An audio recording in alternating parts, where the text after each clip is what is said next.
Hello, welcome. It's Saturday, January the 17th, 2026. Welcome to Have Your Say 247. My name is Rudolph Okonkwo.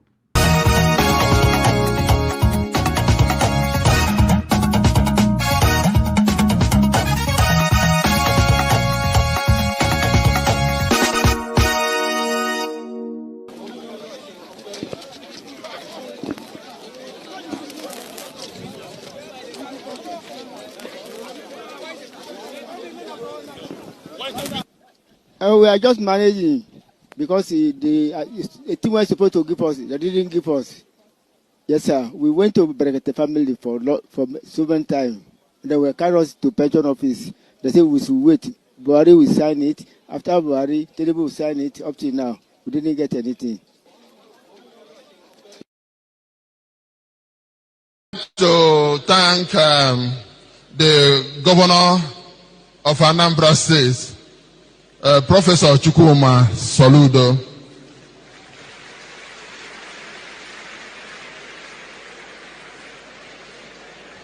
It's not always that you have a professor who is a governor. I don't know whether we have another. But because of the way you say things, I must tell you, it would have been really, really difficult to do this work without the governor.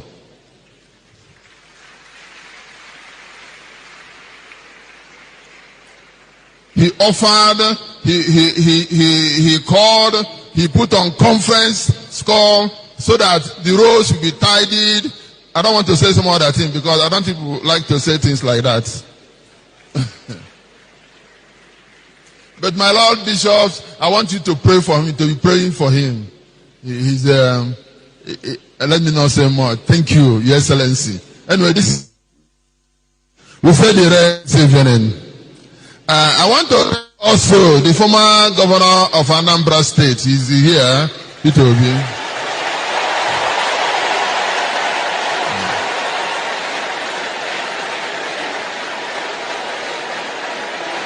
All right.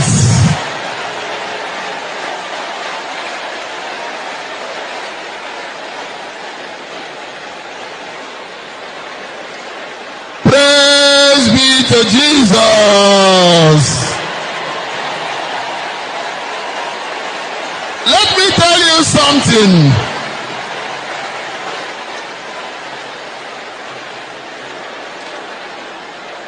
Let me tell you something.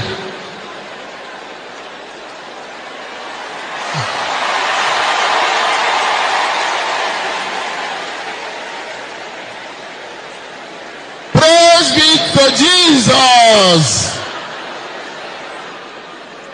At times, if you clap for the governor, if you clap for Obi, don't forget to clap for me. I was his chaplain for 8 years in the government house.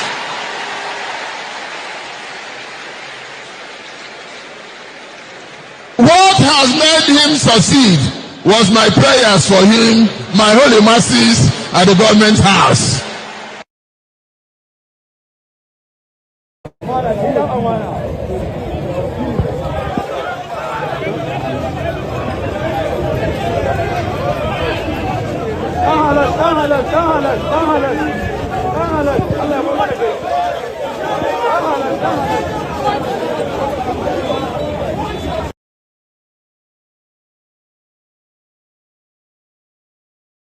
DCB office. Now we are DCB. They do the DCB. This one admin office. This one at DPO's office. DPO's office. Wow. You see your battery. Can video this now? Come see your battery. Hey.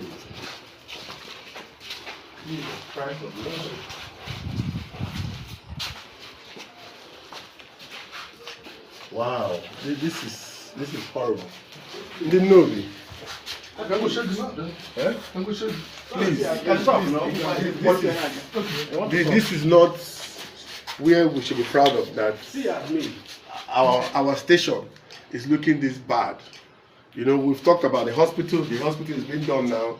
The schools, the local government is fixing the schools now. Empowerment, we're empowering people. Hospital, Ochendo is making sure that our people are going to the hospital now.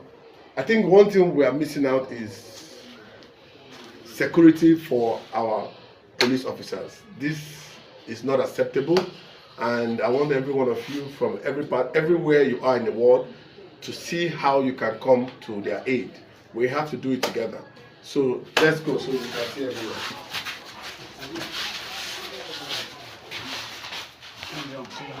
This is very, very, very shameful. This is very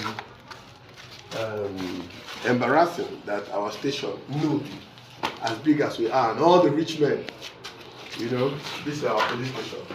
You know, I think, you know, I'll have to sit down with the DPO to see how we can call every rich man. In fact, the new PG, you have a big work already. This is one of your first projects. Hey, wow, this looks like Boko Haram abandoned place. DPO, is it this thing that you said, Commissioner? So this is for what now? The toilet where the general public they use, that is those where the DCB, that is what they use. Wow. Sure.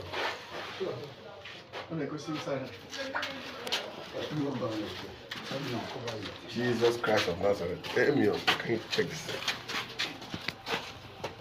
out? Wow, this is disgusting. Disgusting. You are on ground. Oh, they don't go now.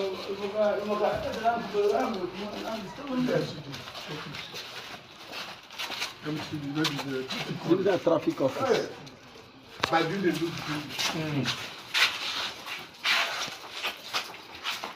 wow.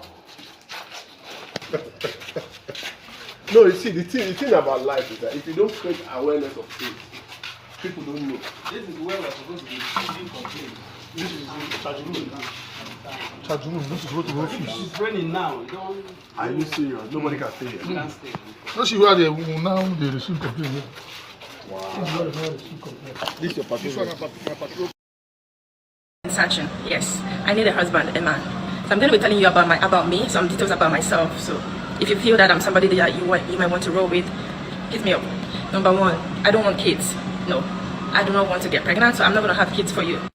In addition, you're not going to be paying my bride price. Bride price is cancelled. I'm not going to be doing a traditional marriage. You're not going to be paying nothing for me. We're just going to come into a legal contract, a marriage contract, going to the court to sign, have witnesses, you know, come stand in for us, and then we're going to be married. No extra rights. You're not going to pay anything. If we choose to do a ceremony, celebrate with our friends and families, good. We're going to do that together as a team, okay? So we are not going to have to pay or buy anything for me or give my family anything for me. I don't cook, I don't clean. Okay, so I'm not going to be your cook, I'm not going to be your cleaner. You're going to cook your food, I'll cook my food. If I'm generous enough, when I'm cooking mine, I can put you into the picture. When you're cooking yours and you were kind enough to ask me if I want some, good, you can ask me. If I feel like I can have, if I don't, you do your thing, I do my thing.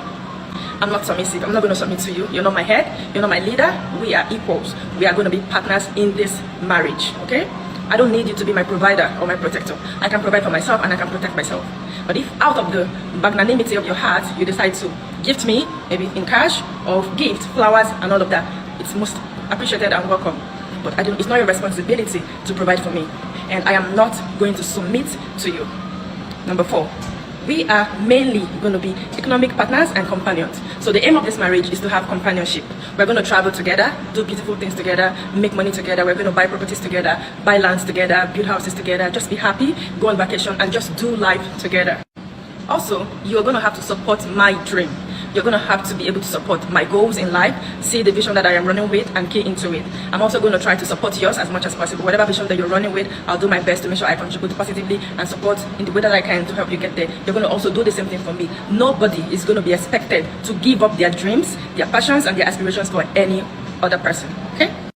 You're also going to be willing to relocate to Japan. I live and work in Japan and I intend to build my life in Japan. So if you're interested in moving to Japan to live with me or to start a life in Japan, then yes, because I'm not going to leave.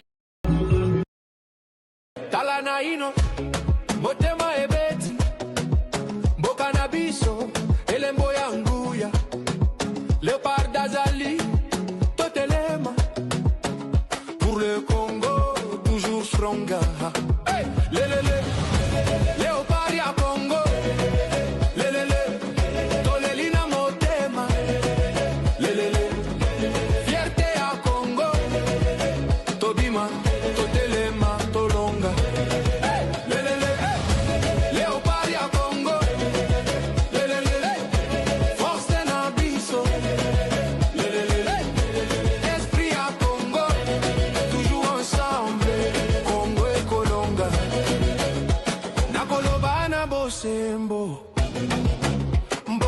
Buso ezali lokumu na mapembe alibanga lo para tambolina kimya mibunyonso pasieleka kasimo.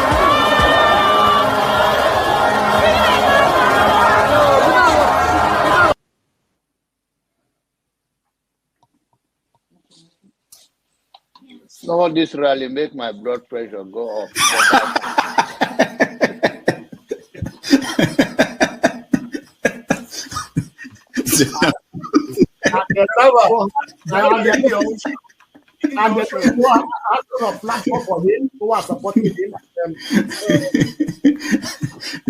So you should get a filter sometimes, filter your thoughts before you say. I'll continue to take blood pressure medication. Why are you getting high blood pressure, Jonaba? Now, I'm not taking medication for myself. I'm taking it for people like Paul and some of you guys that after the January, February something, and then people like Soludo that is a good spoiler. I thank God for his life. He's working for my. And I am ready to die defending Nigeria in whatever way. When it is God's time for us to go, it is and you not took my going time to to be God. You are ready to defend Nigeria. I gave you my time. No, I'm coming. I'm coming. Alexi, hold on. You already started. What I'm saying, defending Nigerians is this. I gave him my time and he's using it to defend No, sorry. I'm sorry. I hope that Nigeria wins. I'm never going to wish any president evil so that I can say I told you so. No, I won't wish them evil. I hope. You see, I'm not praying. There's no point. I can't pray for Nigeria to be fine. I only hope that Nigeria wins and Nigerians win. Because if you choose a dodgy doctor who has a dodgy record, who has, all sort of accusations leveled against him, to say this doctor, we think he's done this, or this doctor, this surgeon. Yes, he's a senior surgeon, he's the most whatever surgeon, but there are a lot of accusations leveled against him. If you choose him to operate on you, and you tell me to pray for you that it doesn't kill you surgery, what's the point? I can't pray. You might make it, you might not make it. My prayer won't change anything. So I hope Nigeria and Nigerians win during Tinubu's 4 years. Thank you. Thank you. Uncle, right? I have the right to address you the way I like. You don't know what she already did to me. So learn to control your emotion, right?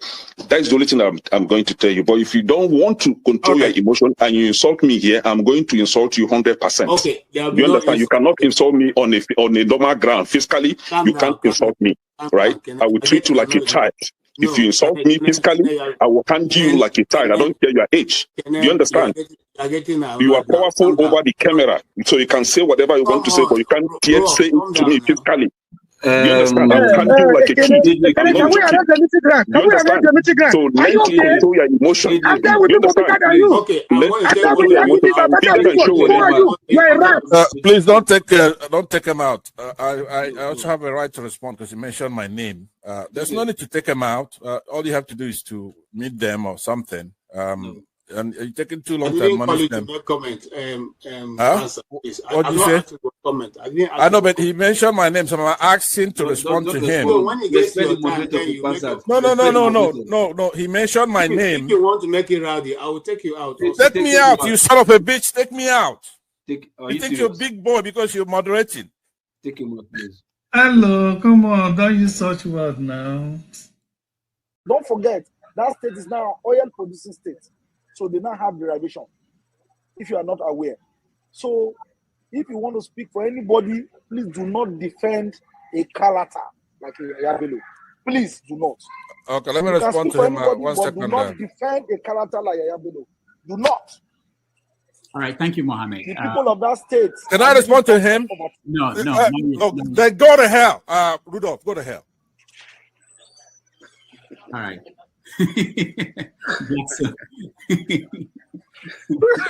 Rudolph, I've never seen this part of him before. Tinubu is a criminal, yes, of course, a categorical grade 1 criminal. The only person more criminal than Tinubu in Nigeria is probably Babangida. But he's a criminal, and is he fit for purpose? Absolutely not. Should Tinubu be the president of Nigeria? Categorical no. Is there a better option than him? That is subjective. So show me who he is. Please, I want Soli to tell us who are the fools on this panel. I consider you a fool. Yeah. On this panel, yeah. Who are the fools? I will explain the foolish statement that you made. When you were talking about Sowore. I made a foolish statement. Yes, you did. You must be very stupid if you don't know how to respect your elder. You are very, very stupid. Are you crazy? You must be very stupid to use that word on your elders. Am I your mate? You are a very stupid boy. Can you learn how to talk? If you cannot handle it, don't ask me. Can you learn how to talk? Mute your mic. See, don't be fooled with the comment section hype. So excuse me. Okay, hold on, so guys. I expected you to ask him to withdraw that word. Nobody is a fool on this panel. Okay, hold on. Be stupid. Can you call your? Okay, hold on, everybody. I know we are ranting. Can you call your father a fool? No, hold on. If my father behaves like you, yes, I would. No, please, everybody, calm down.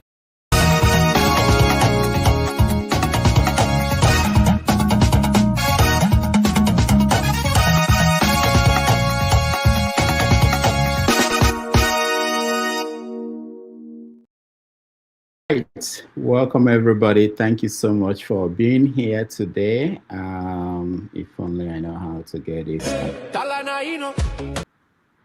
All right. Welcome for being here today. I appreciate all of you. And it's Saturday, another Saturday, January 17th, 2026. And we are here to discuss issues in the news across the world, and Nigeria in particular. We are going to touch on the issue in America, where we are facing a situation where the president, Donald Trump, may invoke the Insurrection Act to stop the protests in Minnesota over his immigration policy.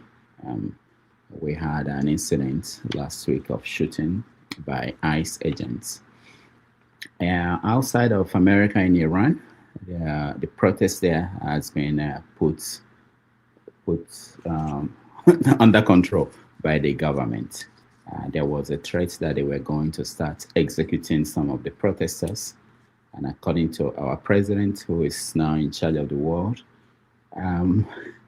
they agreed not to execute the protesters. So there is calm in Iran. Over 2,000 people have been killed. In Uganda, Yoweri Museveni, the man who has been president for over 40 years, won another election, his seventh term in office. He defeated Bobby Wine, according to government results. And Bobby Wine is calling on Ugandans to protest.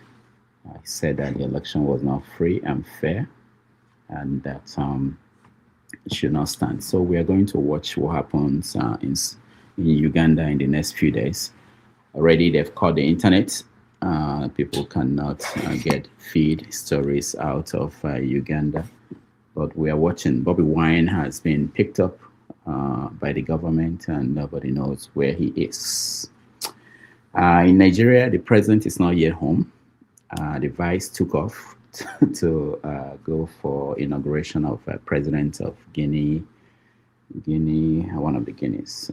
And nobody's in charge of the country. In River State, the lawmakers there are back into what they do best, which is they are threatening to impeach the governor, Fubara. And with the president and all the key people in Abuja not in office, we don't know what will happen in the next few days. So we're going to talk about that. We're also going to touch on the news, the story that the government of Nigeria is paying a lobbying firm in the US $9 million to help to reshape the perspective here in America that Christians are being killed in Nigeria. $9 million.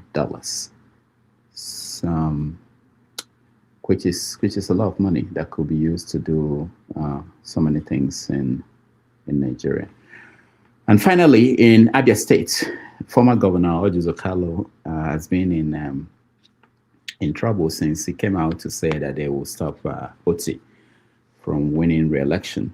He joined other friends of his and former governors to launch an attack on Governor Oti. And people in Abia State are saying that this is the final straw. We are not going to even let him come back, go back to the Senate as a senator. So we talk on that. I think today Nigeria is playing today. I'm not sure. Nigeria is playing for the third place in the African Cup of Nations. And tomorrow will be the final between Senegal and Morocco. So that and all the other stories we will be hearing from you guys. Thank you again for joining us. We appreciate all of you. Let's start.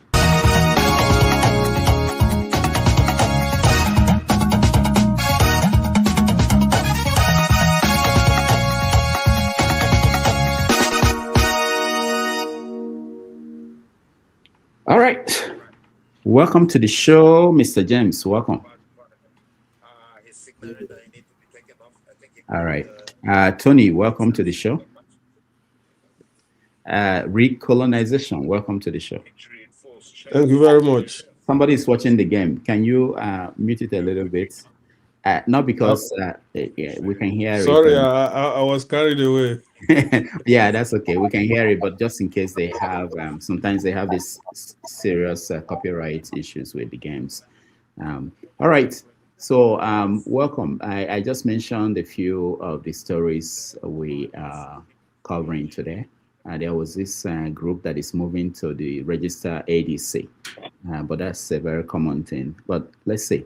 Mr. James, welcome. Any story you are following that I didn't touch on that is important to you? You mentioned all the important things. What really interests me most is they made visit to lobby groups in America to launder the image of Nigeria. And, it shows the government is not in control. And I'm very worried because during the pro-democracy days, they were telling the military to leave, they must return to the barracks, talking all sorts of grammar, disturbing the whole country. So this is what they had in mind. This is the leader of the pro-democracy movement, unable to put things together. During the military era, there was no time the country was on the brink of collapse. See what the pro-democracy people have done now. And tomorrow they come and tell me that democracy is better than military rule. The reverse is the case. Military rule, to me, is preferable.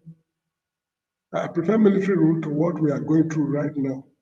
Because during the military era, the country was never on the brink of collapse. There was employment all over the country. Development projects were going on.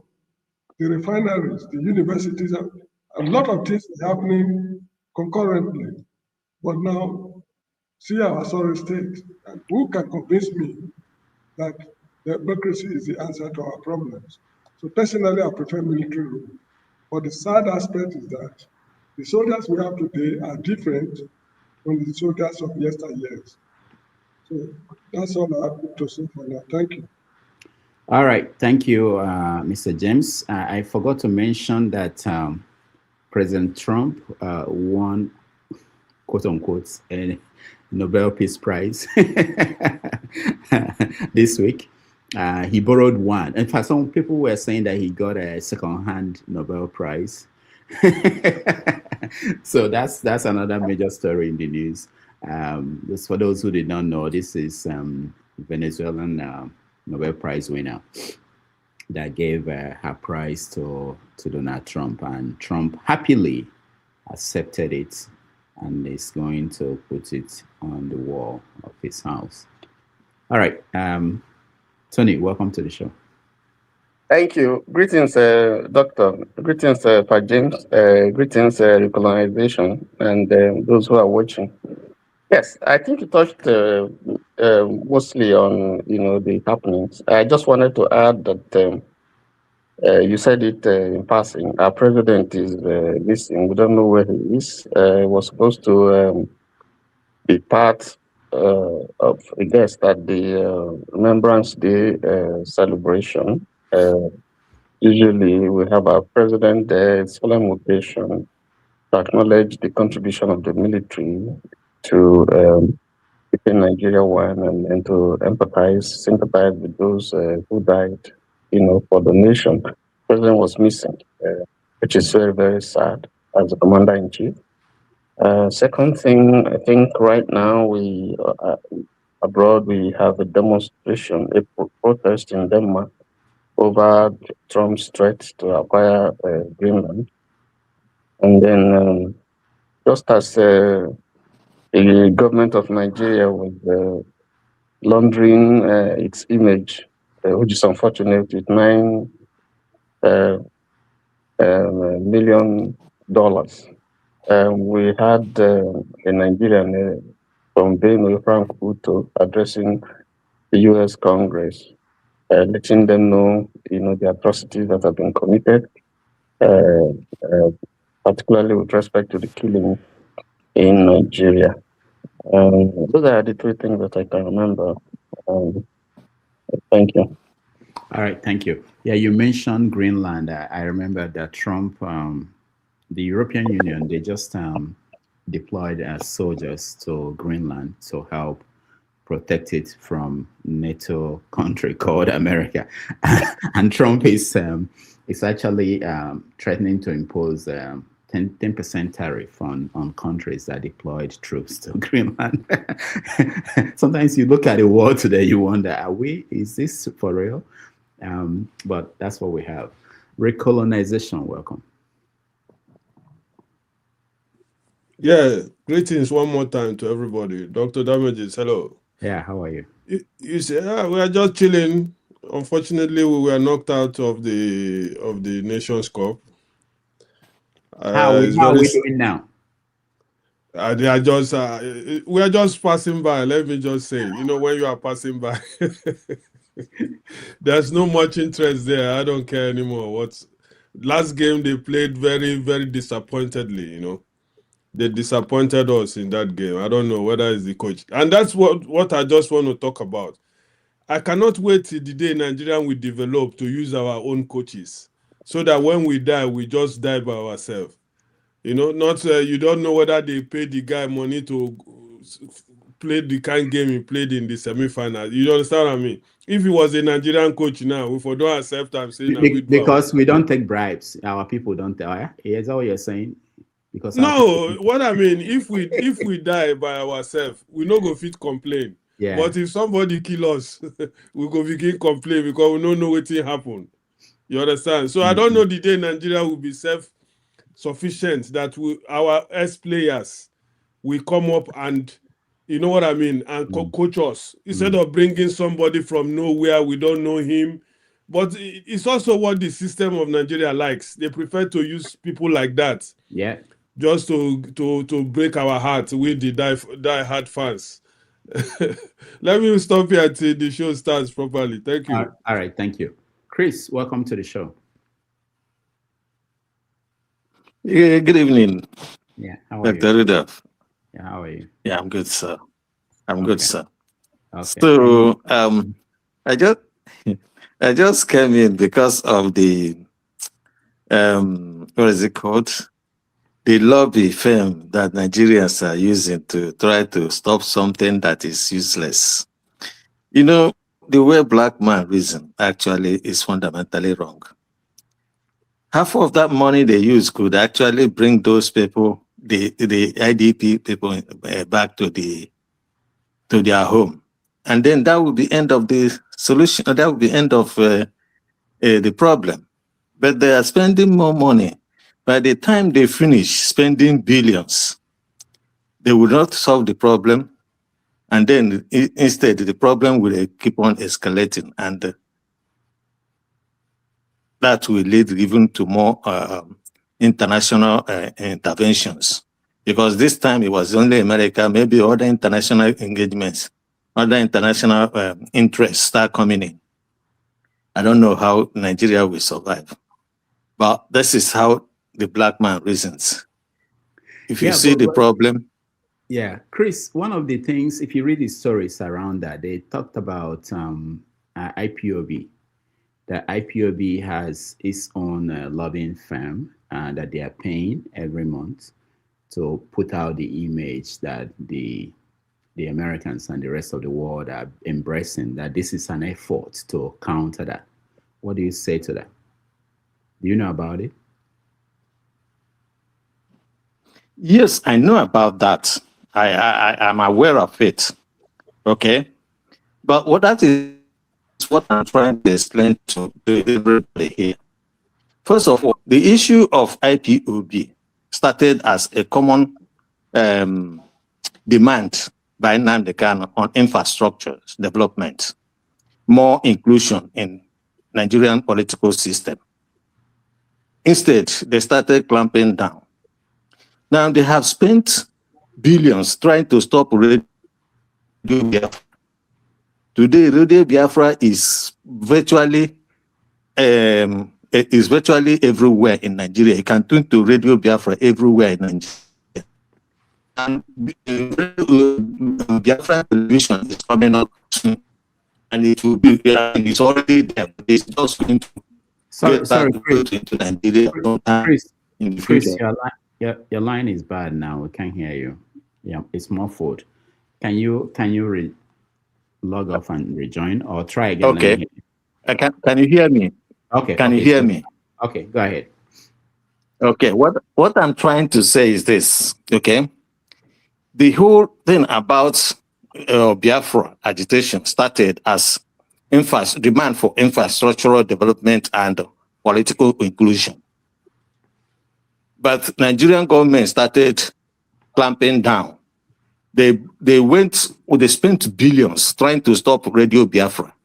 But Radio Biafra is virtually, you can receive Radio Biafra everywhere in Nigeria today.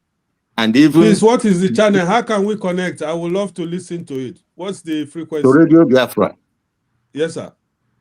CK90. I think it's 95 point something. But I usually download it from. You go and read and download. Go to the app. Actually, it's better you use the app. It's called IPOB Community Radio. Okay, if you go to app stores, you get IPOB Community Radio. You download that app and you will listen to the radio. Okay?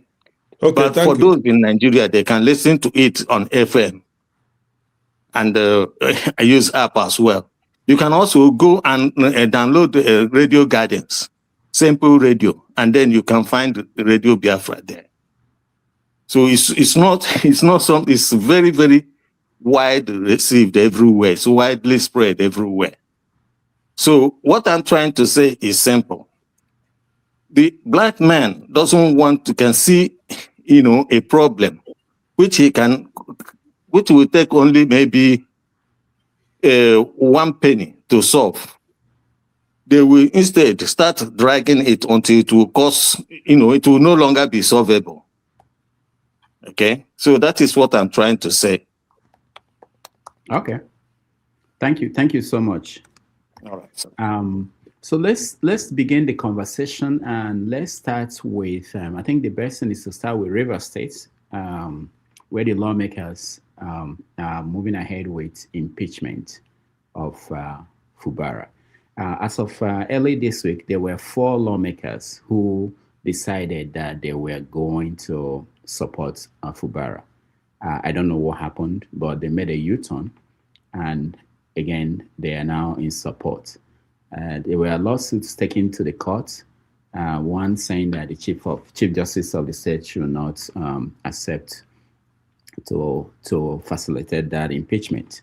But the lawmakers are determined to go ahead and impeach Fubara. Let me start with you, Mr. James. What do you know and what do you make of what's going on in Rivers State?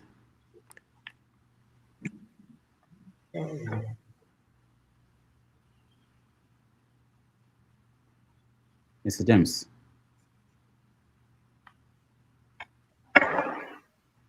Can you hear me? Are you talking to me? Yeah. Hello? Yeah, I'm talking to you. Can you hear me? All right, Mr. James cannot hear me. Mr. James, can you hear me? We'll come back to you, Mr. James. Let's go to Tony. Tony, can you hear me? Yes. I can hear you. I can hear you. Go Yes. ahead. River State situation is a shame, it's a big shame. For me, it just tells us that anything that is done through the window or back door, has negative consequences. What is happening in River State is a clear consequence of the denial of the people's vote and will. So it's more like a payback. You would also realize that in all these things that we see, if you look at Wike, who is the main actor here, he has at various occasions put a curse on himself that if he ever does anything against Odili, let it not be well with him. And he had also said that concerning, I think, someone else, I can't remember now. And then he has talked about if he ever embarrasses, leaves PDP or does anything against PDP, let evil happen to him. So in a nutshell, there's power in the tongue, in the spoken word. And so the battle that is going through now, even if you look at his physique and all the money that he has acquired, everything that he has made, you can see physically when you look at him and place his side by side with his age and not making mockery, you would see that that's a man who's going through something that we don't know. He's restive. He's outspoken there. He's out there as if, gallivanting everywhere, pontificating, cursing, threatening, as if he's notorious, as if even he's more visible than the president. He didn't allow anybody to dictate to him when he was governor. But now, like the Igbo adage says, he wouldn't want anybody to dictate to him. And yet, he's doing exactly the same thing that he doesn't want people to do to him. I think that if you look at it more deeply, I would point accusing fingers at the president as the reason why this whole issue, has continued unabated, because he is the main beneficiary of what is happening.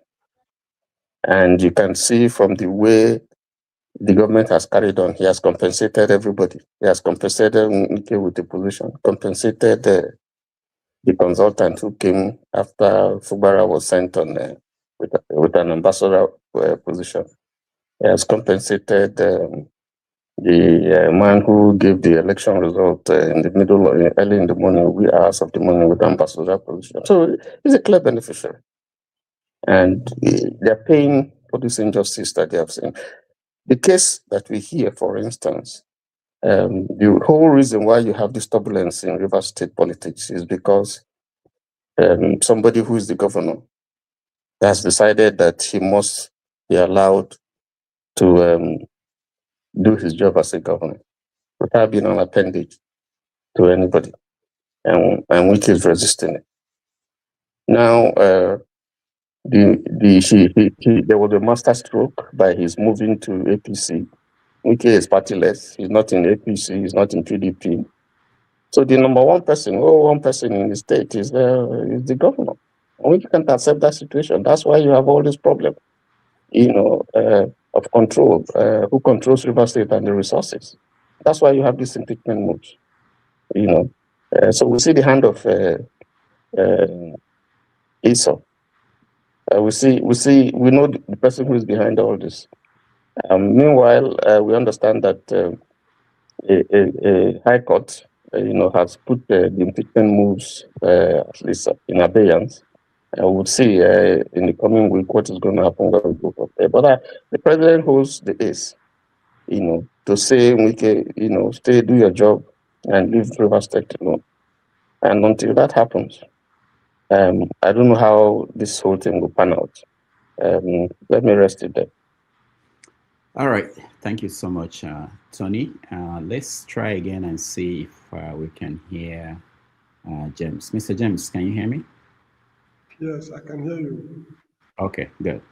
I'm sorry, the internet here is a bit weak.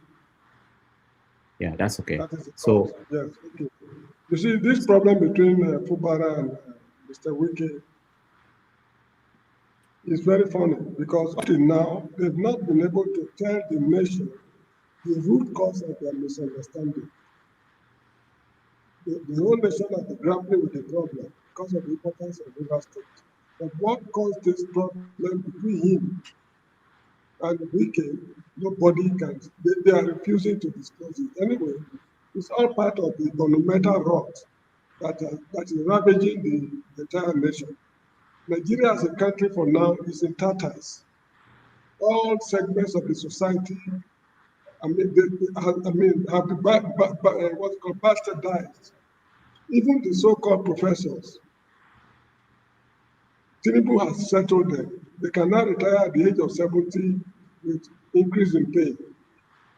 So they'll be silenced, despite the fact that they are not even producing any research finding.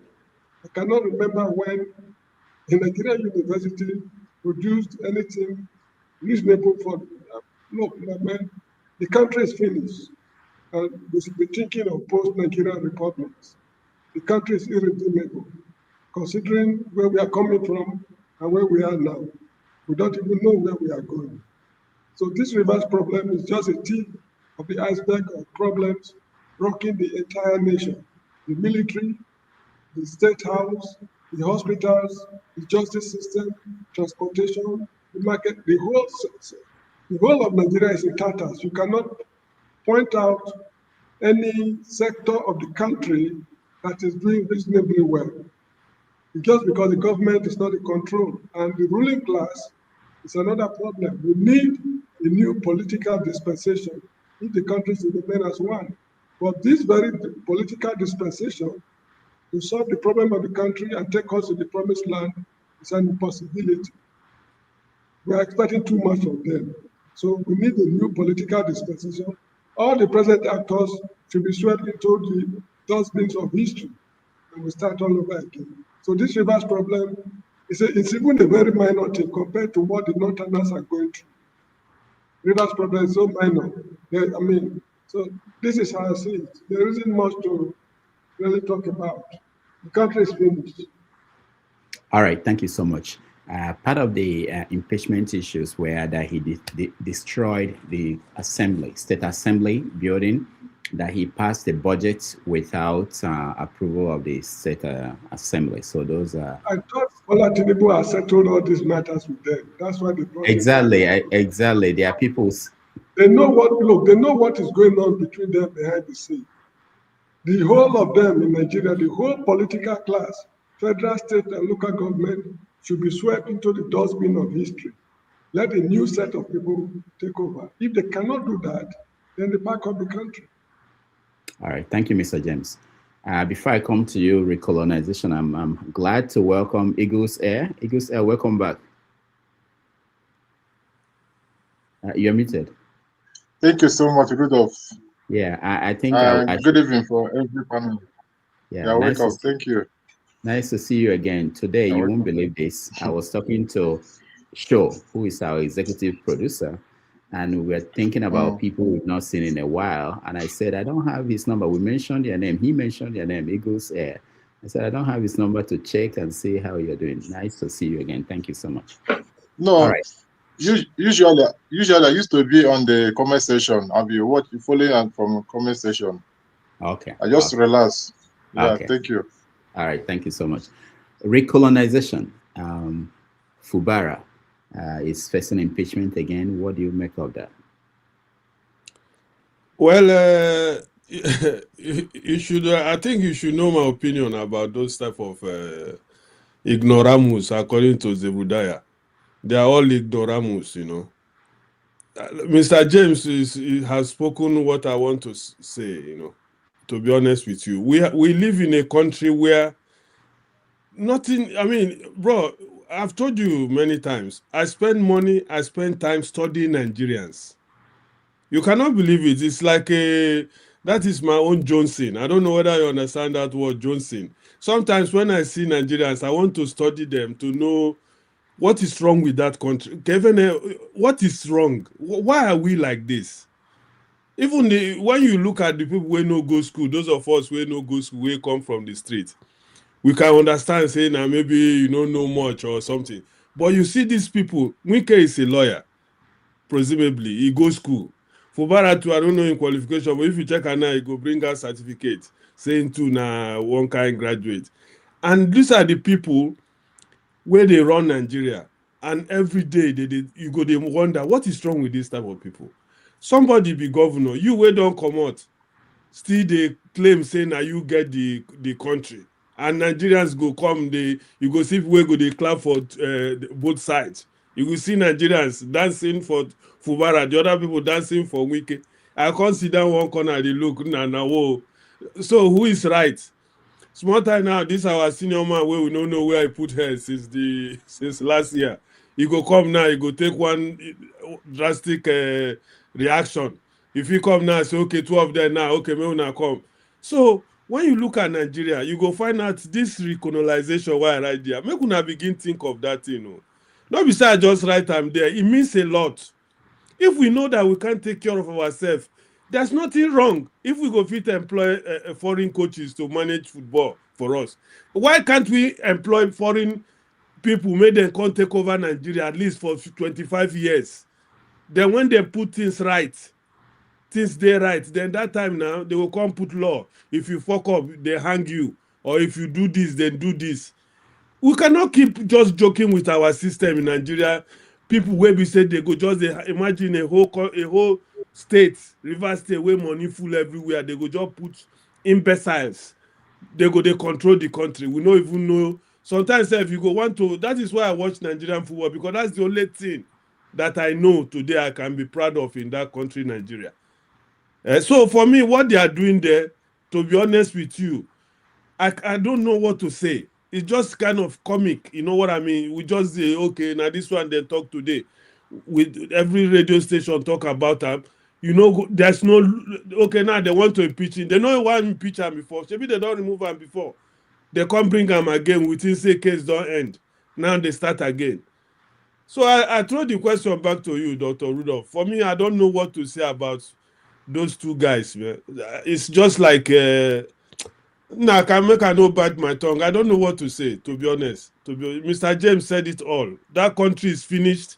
All we need to do is either we find people to help us again through colonization, or we do that revolution where we first they tell una no one agree.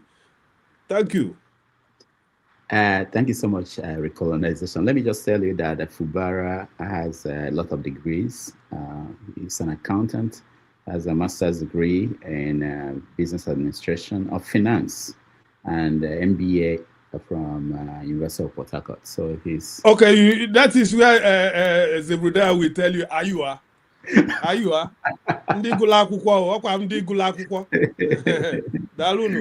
All right, thank you. Let's welcome to the show. Eagles, hold on. I think Chris came before you. Let me hear from Chris. Chris, welcome. So we're talking about Fubara. I don't know if you know him or you're in touch with him, and he's been impeached. What is your take, Chris? Are you talking to me? Yeah, Chris, I'm talking to you. Oh, okay. Oh, yeah. Sorry.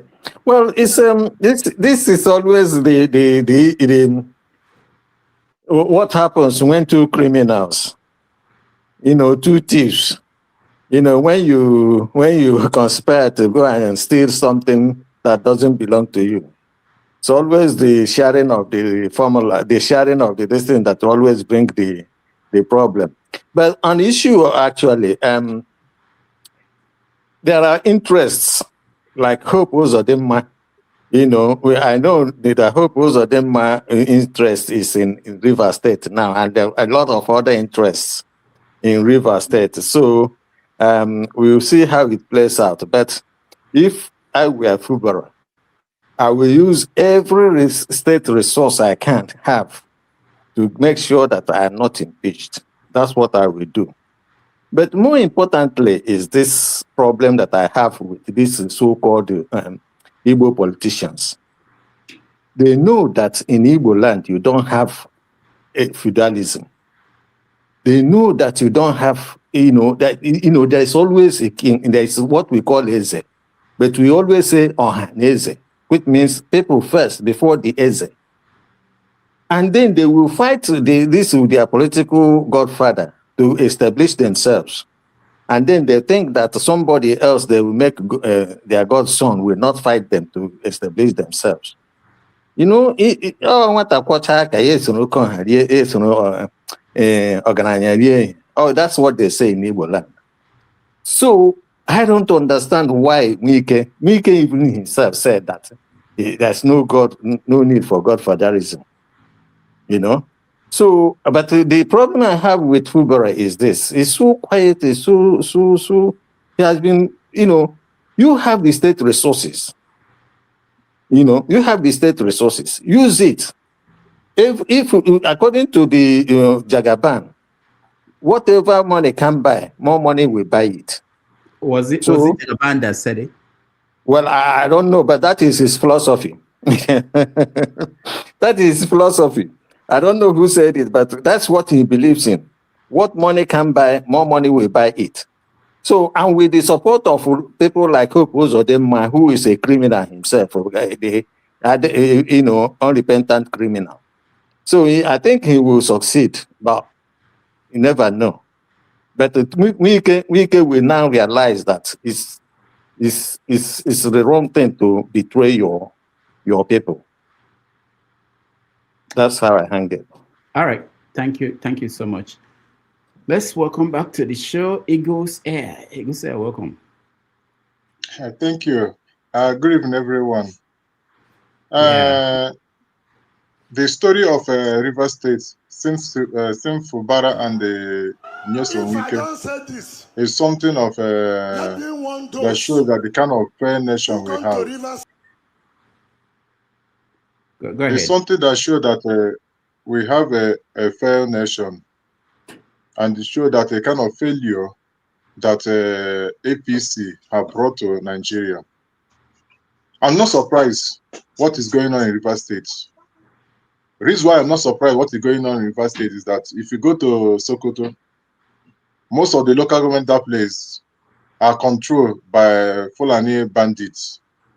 So if bandits can control some local government, then what do you expect in River State that will happen? Secondly, there's a statement that Nyesom Wike made some time ago. He said that if Fubara goes for a second term as a governor, that his political career in River State has finished. That statement is dropped. So that means if you allow Fubara to continue, that means Fubara will finish him. That's why he's trying to use the State House of Assembly to make sure that he impeach Fubara. Because the script the State House of Assembly is playing right now is the script that Wike wrote to them. They are playing. And they want to make sure that Fubara do not succeed it. Now, if you watch it, Fubara have joined APC. And since I have joined APC, now he has a more power and more value as a governor of River State, because President Tinubu needs River State today, tomorrow. So because of President Tinubu needs River State today, tomorrow, then President Tinubu is sitting on the fence. He don't want to lose Wike. He don't want to lose Fubara. He just sit on the fence and be watching them to know what will be outcome of it. So the best thing to do, if I'm Fubara, best thing to do is that we fight the battle once and for all. Either I made it to the next term or I lose everything politically. Because I don't see this why Fubara will just allow Wike to have 17 days of a campaign for Tinubu. Personally, if I'm the governor of River State, and I know Wike is doing against the law of electoral process, what I will do, I would make sure that I strike all the whole police that place, and they use tear gas, scatter everybody. I'm in charge of River State. I'm the governor of River State. What I decide will happen. I make sure that I put confusion everywhere. Let confusion start, because we are in the year of election. This is a year of campaign. So by June, campaign will start, or primary election will start. I know being a governor, a sitting governor of River State, there is no how APC will deny him tickets. It's not possible. They will give him ticket, automatic ticket. So what I will need to do, I will use the whole arsenal I have in River State. I scatter every movement of Wike is doing. In fact, I will do to him what they did to Okadibo. I will just pick one of my orderly to tell him, see Wike, shoot tear gas direct to him. I'm telling you the truth. See, let me tell you, there's something. Yeah. Remember that Wike is coming from the federal government and the police, the DSS, even the DSS who are behind Fubara. They're all federal agents. So you are not. He has no control of the security architecture to even disrupt. See what happened. See, this is the battle of the fittest. As long as Fubara have DSS also with him, I hope you know that.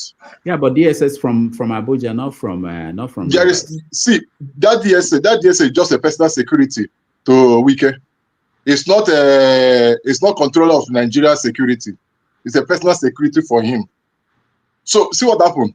When there is why a DSS of Wike do not slap the young military man when the young military man stopped him?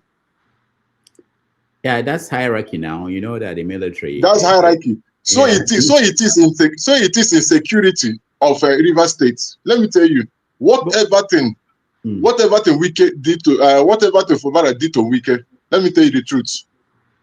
No court of law will judge it, because he's a sitting governor, and not to have immunity with him. Immunity covers him. Because if it is Wike, let me tell you, if it is Wike, he will. What did the Wike do to what they call it, former governor of River State, Odele, Peter Odele? What did the Wike do to what they call it, former president of Nigeria, Goodluck Jonathan? If he wrote me Amechi, he did not give them breathing space. So Fubara did not see any reason of giving breathing space, because this is the thing that is happening. It's a tussle of power. Who will gain the power? Who will get the power? River State citizens are not part of this joke. They are not part of this play. So if Fubara loses it now, he has lost it forever. Wike has said it, that if Fubara go for second term as a governor, that he has lost his position as a River State politician. So Fubara need to fight the battle once and for all. Let me tell you the truth. House of Assembly, the thing will not hold. Take it from me. You see that impeachment, it will not hold. All right, we'll be watching. And see what the court is doing now, federal court now. They have put it on hold. Nothing will happen. So fight the battle back. If you lose, you lose. If you gain, you gain. That's all. Nigeria have failed. Nothing is working in Nigeria. Nothing is working. No court of law is working. No rule of law is working in Nigeria. So it's better he did it once and for all. That play, everything ends. Thank you. All right. Thank you so much, Eagles.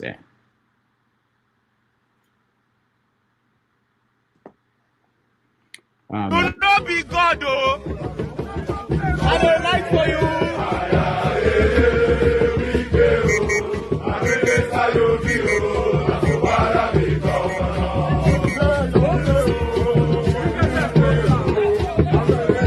Wicked and lager. Wicked, oh, na minister you be, oh, na Fubara be governor.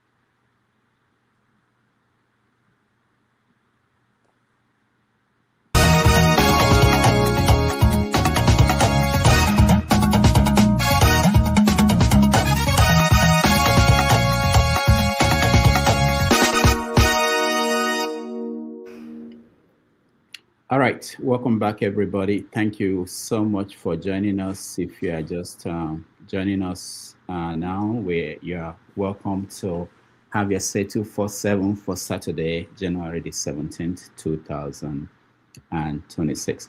We're now going to go over to the next story, which is Nigeria spending $9 million. Doctor, please, if you give me a second to just make one comment before we shift, please. Okay, go ahead. Just look at what you just showed us now. Nigerians drumming, talking about two men, two criminals. When you see this type of thing now, just imagine, you know what I mean? What type of people are we? All right, thank you so much. One day we will go beyond the headlines, because this question you asked, who are we? What kind of people are we? I think the answer is in a kind of disconnection. When you go to Nigeria and you are with those people, they don't seem to see things the way we see it, especially all of us. I think most people here are abroad. The way they measure things, they've resigned to fate. It's either you belong to this side or you belong to the other side. If you're on the wrong side, you see that your fortune will diminish.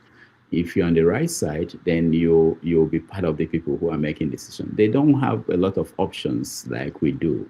Most of them are either facing survival mode, and that's what you're seeing. Rudolph, yeah. I think I have an idea why Wike is standing so tall, because all of them have skeletons in their cupboard. You know, an Amechi can't talk to him. He will open Amechi's book. Even the Peter Odili, he told us some story about him. So all of them that are supposed to stand tall and tell him, guy, calm down, they all have stuff going on with them. So it's difficult to talk of morality here, to talk of insanity, because they've all robbed the system. What about him? Yeah, because it's his turn now, because the minister, he has resources that he has placed in positions, he placed people there, he's ruling them. That means it's like he's in charge for now until he phases out. When Amechi was in charge, of course, he couldn't cough.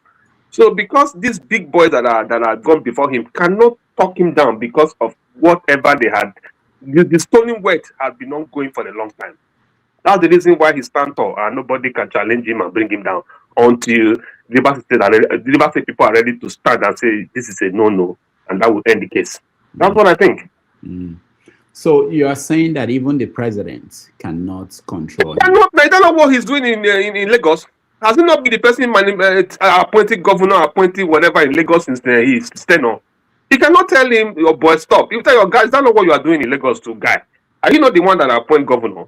So it's a systemic rot. It's bad. I hear you. I hear you. So you think that if Tinubu should say, I'm going to fire you now because of all the disruptions you are causing in that state? He will start talking. He will open his mouth and go 360 degrees turn around against him. He knows now. He will open his books and tell him how they share money, how they do everything. He will open his book.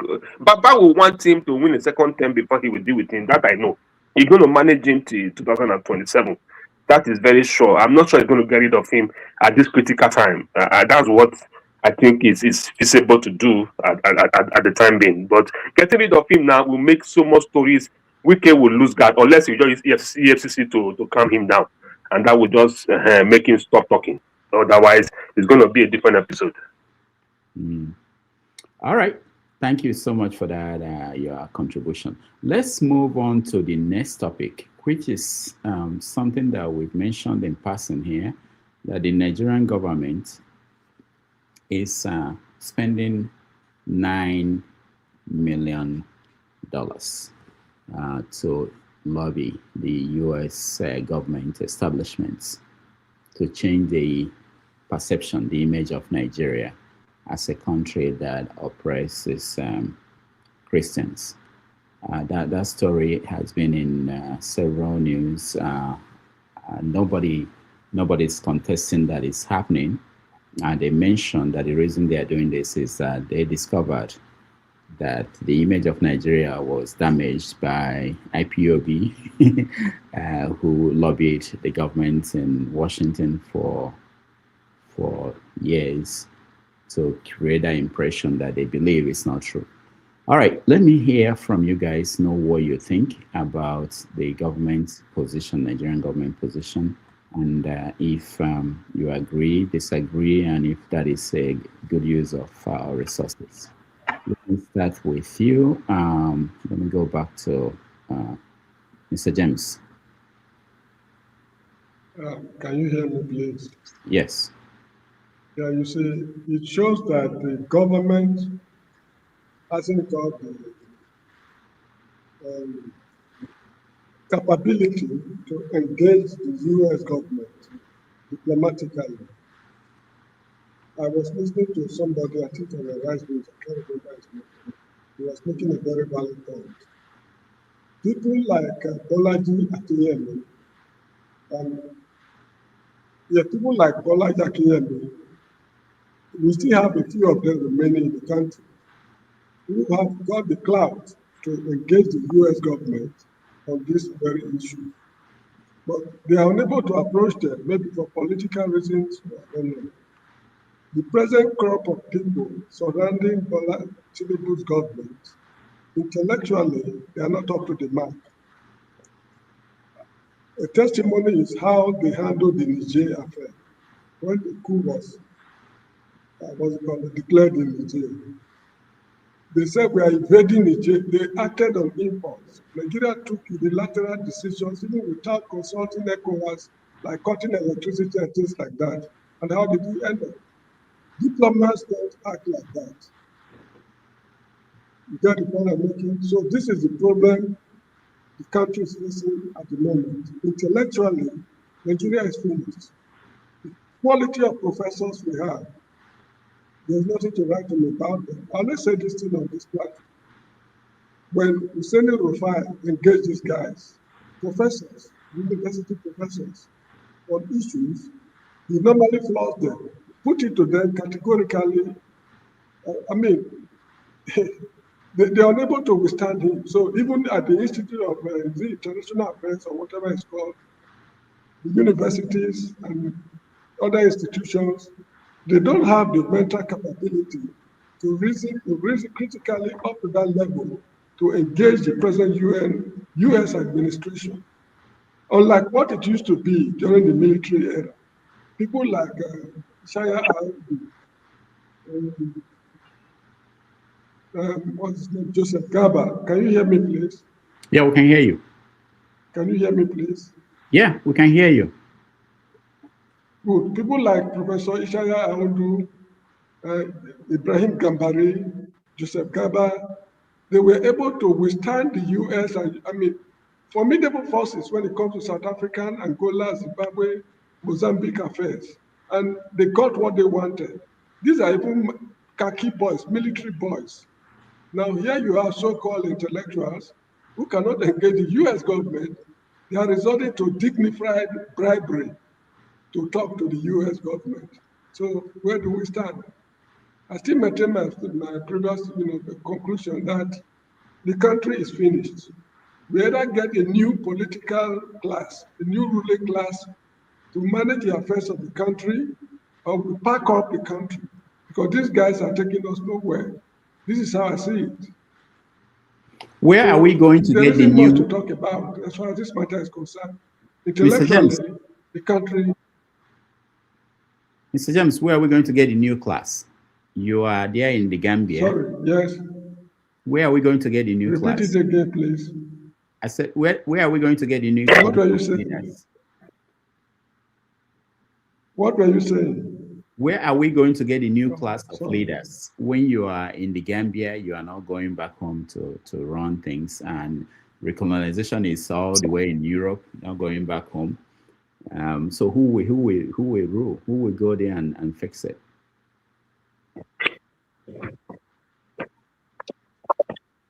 I'm sorry, the internet here is very bad. All right. You were saying where we will get political. Yeah, where are we going to get the new leaders, the new class you are looking for? If we cannot find the new leader, if we cannot find the new leaders, we pack up the country. Bosnia and Herzegovina, what's it called? Romania, Yugoslavia, yeah, Czechoslovakia.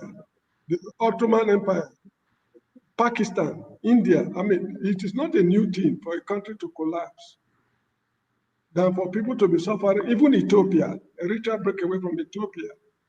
I'm not in the country for reasons which I've explained to you on this platform. I don't have the time to go into that narrative now. Yeah, I You understand. get the point I'm making. I hope you are hearing me. The internet Yeah, here is very bad. yeah, we so can hear. this We is the can hear issue. you. If the country can, if things are falling apart and the center cannot hold, then we pack up the country. People are just suffering for nothing. You get the point? Look, it's like unlike the Biafran Civil War. The Igbos suffered severely. They knew what they were suffering for. They had a goal in mind, although they could not achieve it. But in this very case, people are suffering. They don't even know why they are suffering. They have no goal in mind, nothing to achieve from this monumental suffering. Because what we are going through now is almost equivalent to what the Igbos went through during the Nigerian Civil War. I was a little boy there. So this is how I see it. All right. There's no need for going through lobby group to get, I mean, it means you're unable to put your country in order. I mean, look at it. The issue is this. There's a class of people in the country who are untouchable. These are the people creating the security problem we have in Nigeria today. If Sheikh Gumi can say that somebody phoned him from the inner caucus that is on the elimination list, up till now, the security agents have not been able to call him to order. Tell us who revealed this information. They've not Well, been we able don't to win bring this bronze, man to order. Okay, so thank you, James. First of all, that story about Gumi, it was. That is better news. Although I'm not game son, that is better news. Okay, thank you, James. That story about Gumi is not true. It was an old video. No, it's true. It's true. No, excuse me. They showed it. No. Why is it not true? It was an old video. It was an old video, not recently. But they brought it and they put it in the context of today. That wasn't true. But thank you so much, Mr. James. So recolonization, we won. What is the score? How did it end? They ended on penalty shootouts, so we won. We lost only one, and they lost two. Okay, all right. So that's good. I hope people are happy. Nigeria defeated. What country did we play again? Egypt. Egypt. Nigeria Well, defeated. but football fans, we are not happy. We're supposed to. Last time we won silver. This time we won bronze. We should have won gold this time, but anyway, it's what it's all about. Nigeria, you know. Shame. Let me just call it shameless country. If we Nigerians, because we shame ourselves. Don't we lie? In all departments. Please, I want to sign out. All right. Yeah, my internet is very bad. I can hardly hear you. All right. Thank you, Mr. James. Yeah, good thanks. All right. So let's go to Tony. Tony, we are talking about the Nigeria's decision to pay a lobbying company in the US $9 million to try to change the perception here about Christian genocide in Nigeria. What do you make of that? Well, I don't know who are the people who gave the government that idea to put out that kind of amount of money to launder its image. It is not an offense for the country to launder its image, but there's an animal that Igbo will call Mbi. You ever call it to. It smells, it stinks. So even if you use the perfume to perfume it, after a while the perfume, the aroma will fade off and the stench will still be there. The fact is very, very clear. They have embassies here, they have people here, they have internet, they have all kinds of things. They know what your image is. They know it stinks. So you can't, it's like cosmetic, someone puts some cosmetic on his or her face. By the time it sweats, you see the ugliness of, you see the real face, the way it is, and its ugliness. So, but it shows failure of governance because it's using the wrong medicament to as a panacea for a very serious ailment. The issues here are very, very clear. The government has tried, for engagement at a high level with the executive in the US. Each time it's been rebuffed. So there hasn't been any constructive engagement at that level with Trump. And there's a reason for that. And that's why that's what the government is supposed to be looking at. Now, we have had issues. We had the tariff thing, which affected Nigeria and some other countries. Some countries tried to engage America and see how they can reduce the effect, how they can come to some understanding. We had the issue. We had the the CPC issue. We have visa issues. We have immigration issues. We have the strike. We have the assault by Burkina Faso. We have China, taking up, invading, a lot of our sites and illegally extracting, solid minerals unrestrained. We have insurgency ravaging a good part of the country. People mounting flags, collecting taxes, actually open a lot of ungoverned spaces, and all kinds of non-state actors doing what they do in impunity everywhere.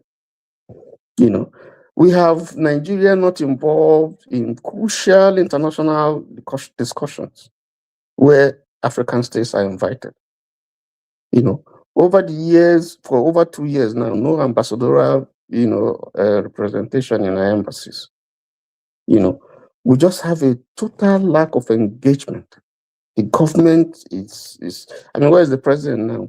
Issues that concern Nigeria, where you're supposed to see him, as standing as the president and, trying to articulate a position, trying to get Nigerians to know what is happening and to inform them and so on. You don't find, currently, you don't see the president, you don't see the vice president, so who you don't even know who is in control. So when those type of things happen, nobody's going to take you seriously. So the money that they're paying, look at it, $9 million. If you calculate that at 1,450, that is over 13 billion naira. That will solve a lot of problems, particularly for people who are displaced. And I can tell you that out of that money, maybe half of it will really be spent in addressing whatever it is that they want to, and the other one will go into someone's pocket. You don't have ambassadors to do this job for you. Look at the caliber of people that have been nominated, some of them, to represent us, as ambassadors. Do they have the competence? Do they have the experience to be able to articulate things that concern Nigeria and to articulate a position, of the government that is reasonable? Nothing. So when you look at all these things, you will see that the signs are just there, ominous, as we stand, as we look. There's something that is about to happen. That's why the president can leave the country and nobody knows where he is. Who knows what's happening to him? And nobody will tell you. Even though we pay him, we pay his salary, we pay his allowances, we pay the parking fees, the people who have gone with him, we pay all those things, we pay all those money from taxpayers' money. And the man is nowhere. The man is not, he can't be seen. And, we just pretend and as if things are normal. Foreigners riding, rough shots over us, whether it's France, whether it's America, China, whether it's, sponsors of insurgency and so on and so forth. So it all boils down to the fact that this country, if it hasn't failed, is failing. And we are gradually reaching a critical point where we now will have to look for private people to now come and begin to tell the US government that we are not what they think that they are. Meanwhile, while we were doing that, Frank Uto was in the UN. I was with the US Congress, trying to counter the same thing that government is paying money for. You had other groups. You have congressmen. You have Riley Moore. You have ex-mayor Arnold, who have been here, and they are there. Are you going to tell them? What are you going to tell them about America? when they have, I mean about Nigeria, when they have been here and they have seen things for themselves, and they hear and they see videos, and they hear people tell them that what the government is saying is a lie. I think that's the problem of Nigeria, where you have the truth. So long as the government has failed or is failing to tell the Nigerians the truth, to tell itself the truth, then so long will these problems continue in Nigeria. I think I'm seeing that if care is not taken, even though Trump's hands appear to be tied because he's all over the world with all kinds of issues, what I see is ominous. It's probably another Venezuelan example here coming. And the president is running helter-skelter. If he's not going to Paul Kagame to help him beg the president of America to tamper justice with mercy, he's laundering money. About two months ago, you had the same issue in the Bronx. People who are not Nigerians lobbying, carrying placards that there's no killing, there's no Christian killing, there's no genocide in Nigeria and so on. And when they interviewed them, these are people, foreigners, they have not been to Nigeria, they don't know what is happening in Nigeria, they don't even know the issues. And when some of them were interviewed, they were saying, well, they just gave us money, to come here and, say that and carry these placards. And someone came to say, don't talk to them, don't talk to them. So that's a government that is visionless, purposeless. And you can see that the ship of state is just drifting, without rudderless. And it's unfortunate. I think this is not the direction to go. I think the government must sit down and tell itself the truth. Because the problems that are confronting this nation, they are so serious that if we continue to lie about our situation and our circumstances, it's not going to take long before there's going to really be a blowout. Let me stop there. Thank you. All right, Tony, thank you so much. Let's go back to recolonization. You brought this up, and I wanted to know, while we were talking about why you think the solution is to recolonize Nigeria or Africa. What country do you want to? Iran away. I wanted to know what country who would like to come and recolonize us, whether it's Russia or China, or are we going back to the United Kingdom? But anyway, let me welcome to the show Egus. I know you're here, but okay, let me hear from you. Then we bring in Maz Opara. Maz, Egus, we're talking about this money that Nigerian government is paying to lobby. When it came up in Nigeria, I was surprised. Most people in Nigeria didn't know that that's a very common thing in the West, especially in America, lobbying the government, paying money to lobby the government to do certain things. People were shocked, and they said this is bribe, this is corruption, the American style. What do you make of that story as it is? Rudolph Okonkwo, thank you so much. Before I continue to say what I want to say, I believe you're a lecturer in the US. Yes. You lecture people, you teach people. Now, as a lecturer, when you have a student that lobby money or pay money to get the certificate, what do you expect in terms of defending the certificate? What the student will do? He will lobby money again. He spend money to defend it, because he don't know, that student don't know the reason or the purpose of that certificate that he or she received. That's exactly the thing that is happening in Nigeria. This lobby of a thing did not start today. Remember, the time of civil war, 1967 to 1967, I think, correct, to 1970, when the war, Nigerian government was doing lobby that so and so report that Biafrans are bringing to United Nations is not true. That lobby of a thing did not start today. Now, for federal government of Nigeria to go and lobby that said that there is no genocide in Nigeria, what we expect that federal government of Nigeria will do? It's not a new thing to me. It's not a surprise thing to me, because people that in the position from president to the local government, how did they get there? They got there through lobbying, and they compensate people that brought them there. Person like Yakubu. Now they compensated him by making him part of ambassador, because he had did well to bring them there. So if you watch how Nigeria government is running now, you find out that people that is there don't know the reason why they are there. And the government of APC is a government of propaganda. They live in propaganda. They don't believe it's true. Even this Christian genocide of 18, this genocide of 18 did not start today.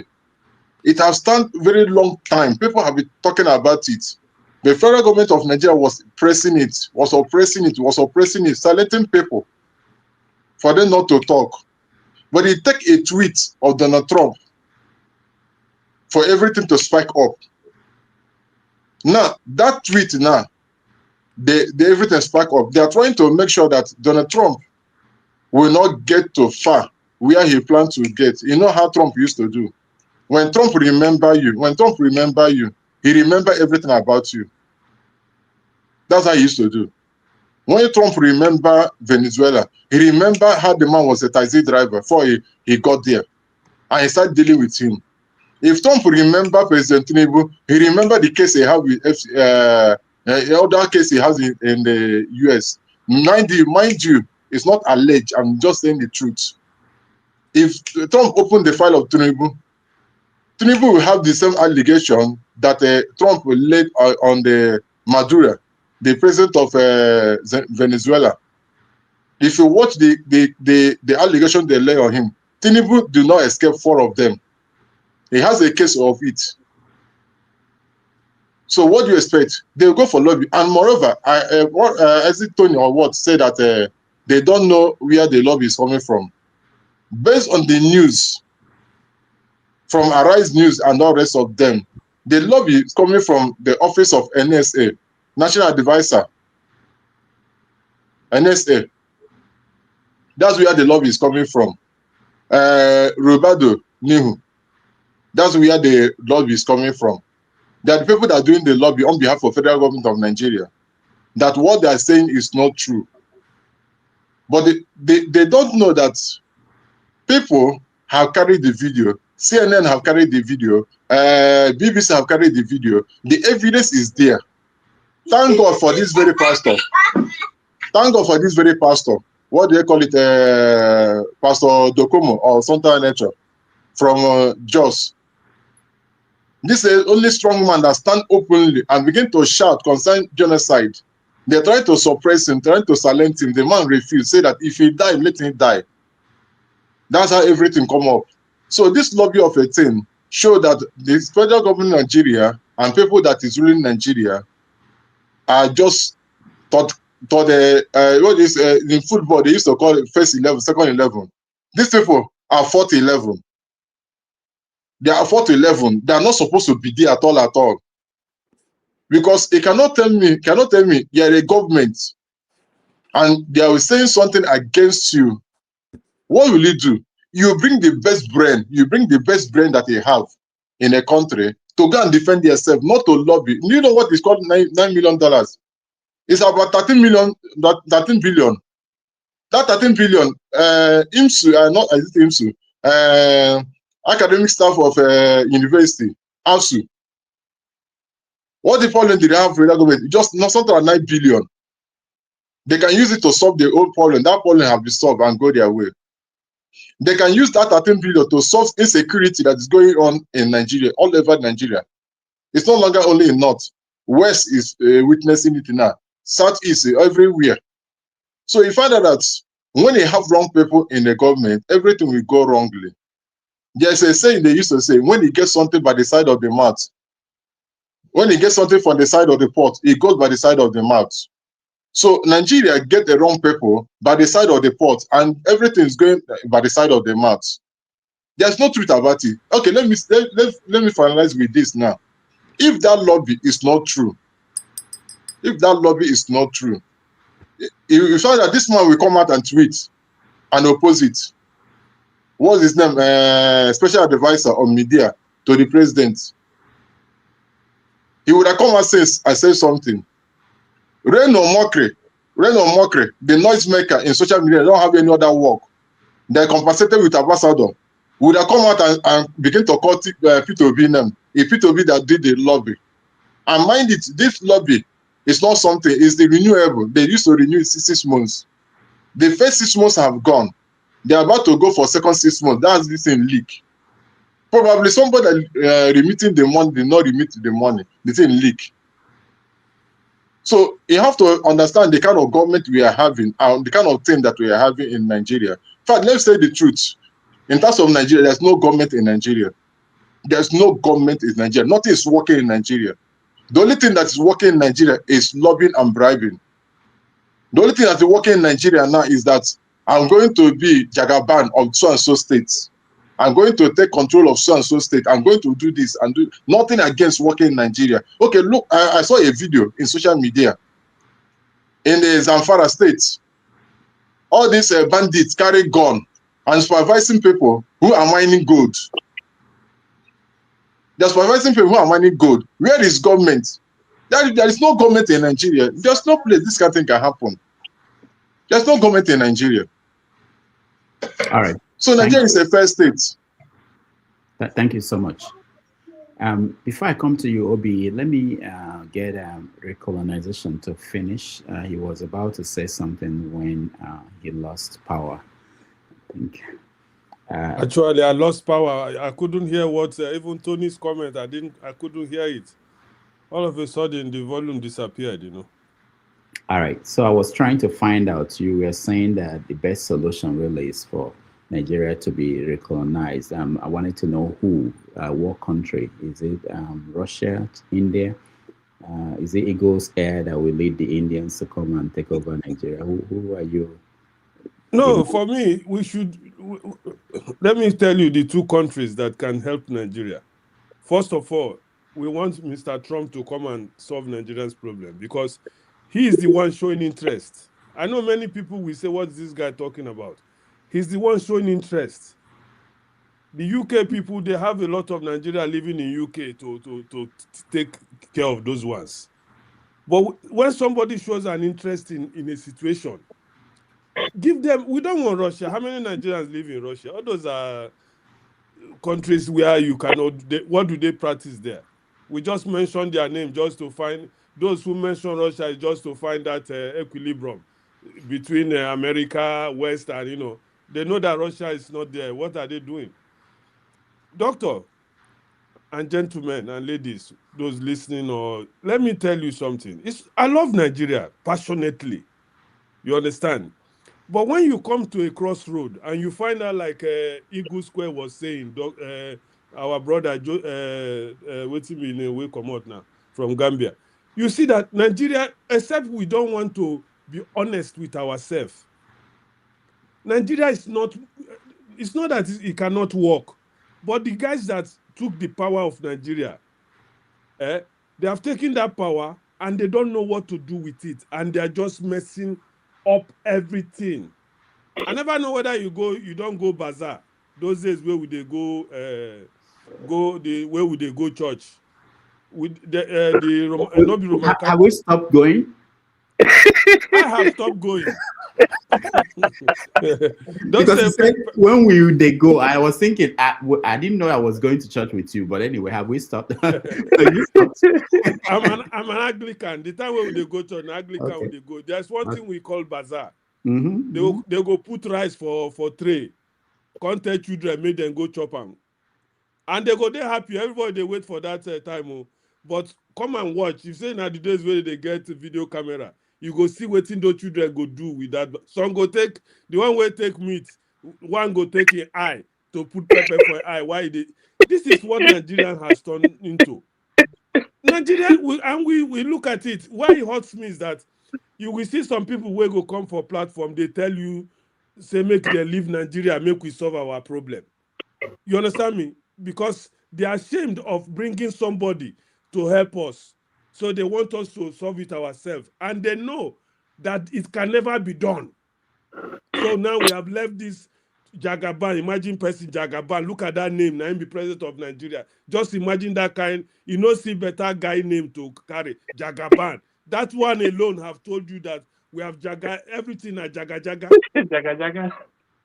But when we look at it from my own angle, I don't think it is.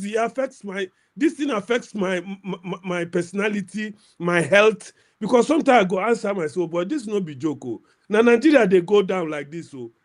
Look at the kind of song where they sing for two idiots. You are a minister. Now Fubara be government. We go just listen and all of us go laugh, or we go just pretend like say, what is this guy doing? Nigeria needs, whether we like it or not, we need somebody to help that country. It's not running away from it. I dey watch every day waiting to happen for America. Canada, guys will run to Canada, run to America, thinking that they're escaping. When they reach there, some are regretting. Because not be waiting they see. Those of us where they're gone, things are not going well. People just they manage. I went to England, I think last year, just for holiday. One guy at Germany, he can say, make I come, make we carry me go house. Doctor, this one no be lie. You see men where they are beled, where they are like 6 months pregnant. You know those type of men where they take care of themselves. There were about 5 of them sharing one room. Some sit down for grand. Some when they are talking, you go no say this. One say was working in one bank before they tell and say na London. Instead of sell everything where you get, run come London. You don't even get place to sleep. There were 5 of them. And we think it's a joke. It is not a joke. When I say recolonization, it's because we say revolution. No, una no agree die. People no agree follow and say, well, cause okay, even I no one die. Let us invite somebody to help us.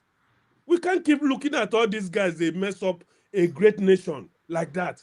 When they say go for election, we go open our eyes, we go do election. Somebody go say, Emilokon, he go take them from us. Carry gun, put for everywhere. Nobody feel protest. All of us go keep quiet. Now, new one, don't they come again? Nigerians, you brought one brother here last Sunday telling us, make we go and vote. Let us go and register. I was just laughing my head off. Who are you deceiving again? You think you can tell me to go and vote if I'm in Nigeria? The one we voted and put P2B there, what happened? Right. Why will it change this time around? I got the verse too much. Make I leave. One brother don't show face where I know like Jide. When he come now, he go begin to give us statistics up and down, this and that. Not only they give no solution. Recolonization. Hold on. No, don't go yet. Don't go. I see him face like this. I don't want to talk again. Don't go yet. There's a book, Recolonization. There's a book I will recommend for you. It's called Africa Betrayed by George Ayite. He's a Ghanaian. He passed away recently, but he was a professor here in America. He wrote this book, Africa Betrayed.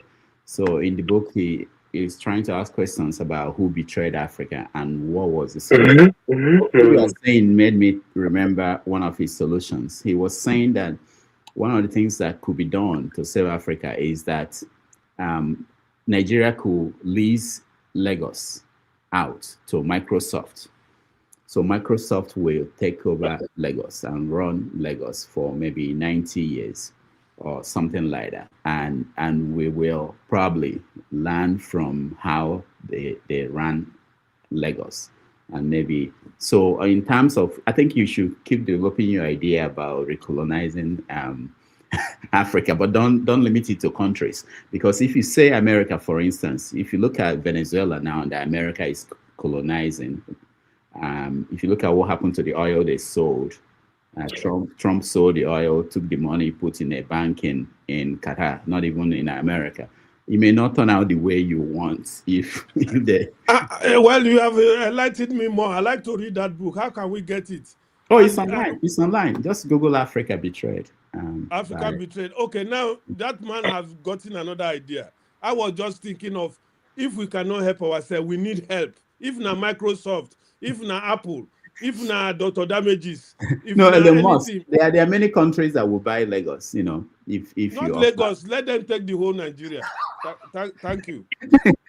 All right. Thank you so much. Let's see. We have a lot of people joining us. We have to reduce the time we give to people. OBE, 4 minutes, so that we can get to other people who just joined. Yeah, Dr. Damages, thank you for the book. I've started looking at what happened to the kisses and everything. Started reading it. Okay. Yeah, thank you so much. It was well delivered, you know. Thank you. Nigeria, 13 billion Lobbying is a thing of shame. Anyway, we are very good. We are expertise in copying and trying to replicate what we seems to observe happening around the world. I think like what colonization was saying. Do we think that China people they didn't like their citizens, or they were bent to put some rules in place for the correction to be made before they transpose into the successes they are celebrating today? When they said corruption was by death, when you're found corrupt, it didn't mean that they hated their citizens or they wanted them to die, but they have exhausted the search for solution. They now had to resolve to say, okay, if you do this, do that, the penalty is death. And that was the only way that the Chinaman was able to curb corruption until they transpose into the development that they are observing today. Despite when they come into the outside world, you see them that they are very corrupt when they are playing outside. But when they are playing in their country, they play by the books because of the penalty, the rule that the government put in place. And that had helped them a lot. And we don't copy all these kind of things because it doesn't favor the so-called people that are in power. But they are quick to go and start lobbying and paying money. This is the same country. You showed a video where somebody was videoing the police station that was so dilapidated. That's in my hometown. Yeah, a station that is looking like a dojo. Where if a man leaves that place to go and fight a crime, tell me the mindset that is gonna go out with. You know what it is when a banker leave an air-conditioned room, sit down in an air-conditioned car, he's going to market his product. You know, because the ambience of his workplace is enough strength for him to say, okay, let me go do my job. But a man that left that kind of environment to go and fight a crime, you could imagine the ideology behind the crime he's fighting. That he's not okay. Then we have such money to go and start giving to a lobbyer. What are we trying to lobby that this American does not know about us? That is the point that I don't understand. What are they trying to tell them now that they hadn't confirmed by themselves? Exactly what is happening here. So we say mispriority. Our priority are just so annoying and so on. That's what Peter was saying, that we just keep spending money because the president can write check and he can approve anything. What was that money appropriated for in the budget in the first place? That there will be so amount that is meant for lobbying. Is it there? No, I think it's under that's why they go under PRO. Under the National Security Agency. So the money okay spend is not okay. They can name it anything, right? Mm-hmm. Okay. When you do that, you copying the word. This same country that you are trying to lobby for, the teacher are trying to lie about. Americans are verified. They have sent somebody down. They understand what is happening to us, and they have all the details at the beck and call. And yet we have the so-called encouragement to spend such a huge amount of money to do that. We don't have health centers. Our police stations are all dilapidated. We don't have roads. We don't have water. We don't have energy. And yet we just keep spending our money, and we think that this can bring us a solution. And people are still ready to follow this democracy that they think that things can change with this kind of human being. We don't know where the president is. He doesn't talk to Nigerians. He doesn't even care how we feel about it. He had not made a statement since. Okay, this money we're trying to use to go and bribe the people now. Do you know how much Americans spend to land a bomb in Sokoto? So this money we're spending doesn't mean anything to the outside world anyway, or just to pay lawyers to readdress or to change the narrative. So sometimes I just look at the system. I just say, and we just put the worst among us to pilot this ship for us. And believe you me, it's not going to sail well. We keep crashing every day. The president cannot talk to the people. He cannot even talk to the outside world because he got no good name. He got no good name out there, and that is the first negative impression that we are just facing. A man that is leading us is not a person that can represent the country. He got not the credibility to even talk, and people will respect him in the first place. And that is exactly where the thing is trickling down to. That you see the list of ambassadors. We all laughed about it. We all made gist about it. And today, why are they not even posted to whatever they want to post them to date? Because the president is not around. But damages, it's so saddening that if you look at the Nigerian situation, you just keep wailing and weeping and trying to say, God, who had done this to us? Who did this to us? Why are we here? Why are we here? We have intelligent men and women. We have people who are competent, yet they can never climb up there. Ordinary ADC now, they want to deregister them because they saw that it's the only opposition that is coming. They are looking for ways. They are looking for ways to play the game, and we call him the strategist. I wonder where it's going to lead us to. I'll just end here because it's so appalling. All right, thank you. Thank you, Obi. Mazi Opara, welcome to the show. Thank you for being patient until we got to you. Go ahead. We're talking about the money, $9 million that Nigeria is spending to lobby for the better image. It's a very common thing. So people may not know this. It's very common in America. Different companies, corporations, groups, they lobby lawmakers to push their issues at the forefront. Nigeria is doing that. Go ahead. Yeah, Doctor. Good evening, Doctor, and good evening, my friends. Doctor, lobby does happen. But even here in Germany, they lobby foreign companies, they lobby politicians. But I don't think that they lobby to stop, to stop such horrible atrocities to be made public. Because what Nigeria government is doing here is just give that money to quench that genocidal reportage. That is scandalous. That is scandal. That is not lobby. Nigeria can lobby other things, but not lobbying to stop people from hearing what is happening in Nigeria, the atrocity that is happening in Nigeria. And you're talking about $9 million. Where is this money coming from? $9 million that Nigeria doesn't have, because Nigeria is broke. As we speak, Nigeria is broke. Are you talking about the Nigerian Medical Association? Are you talking about teachers? Which sector in Nigeria today can say thank you? We are receiving our salaries, punctually and accurately. None. And you are putting this money, bringing this money to America that has already money. That's horrible. And we're talking about, because one thing about Nigeria is that they believe in bribery and corruption. If you look at what is happening in Nigeria, like Nigerian government paying Trumpulo 4 billion naira every month just to secure the pipelines. That is what we are suffering in Nigeria. Nigeria is not the only country that has oil pipes and gas pipes. So and paying this money to this young man does not even guarantee the safety of those pipes. But they want to do it because somebody that caught in the more they bribe, the more they lobby, the more they get their own shares. That's the problem. Because this $9 million, let me tell you, I am not sure, but God knows how many have they have spent somewhere else. And how is this $9 million? Is it reaching the people that are supposed to get it? I don't think so. And then today I was reading a very prominent Katsina man was saying that Katsina government allocated 300 million naira every month to the bandits. Professor Inua was on television on Hausa broadcast today. He was saying that Katsina state government $300 million naira to bandits every month. That is their budget for bandits. And this is the country we're talking about. Then our president is not in Nigeria.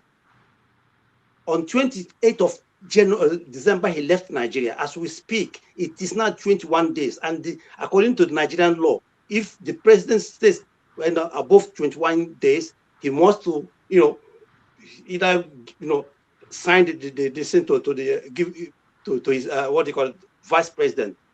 And somebody was saying today that is the reason why he sent Shetima out of the country. Because assuming that Shetima is still in Nigeria, it would have been constitutional that he must have, given the authority to to vice president. That is why he rushed that man out of the country. Nigerians, where is our president? Don't we have president? Can't we talk? Can't we demand for this man to, where are you? Just about 3 hours ago, I don't know what they call him, flashed him about 10 seconds where he was entering his car. Are we so cursed that we cannot even talk to our president? Our president cannot talk to us in 2025.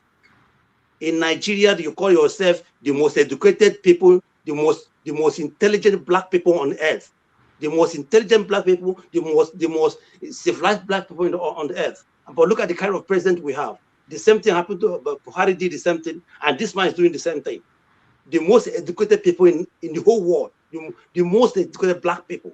Look at how we are embarrassing ourselves, everywhere. We don't have a country. We don't have a leadership. We don't have country. And that's what I'm saying. We have to come down from our high horses, discuss our unity, discuss everything. Otherwise, nothing is going to happen. Because if Yorubas were a sovereign country, there's no way Tinubu would have been a president of Yoruba land, or Buhari would have been a president of Fulani land.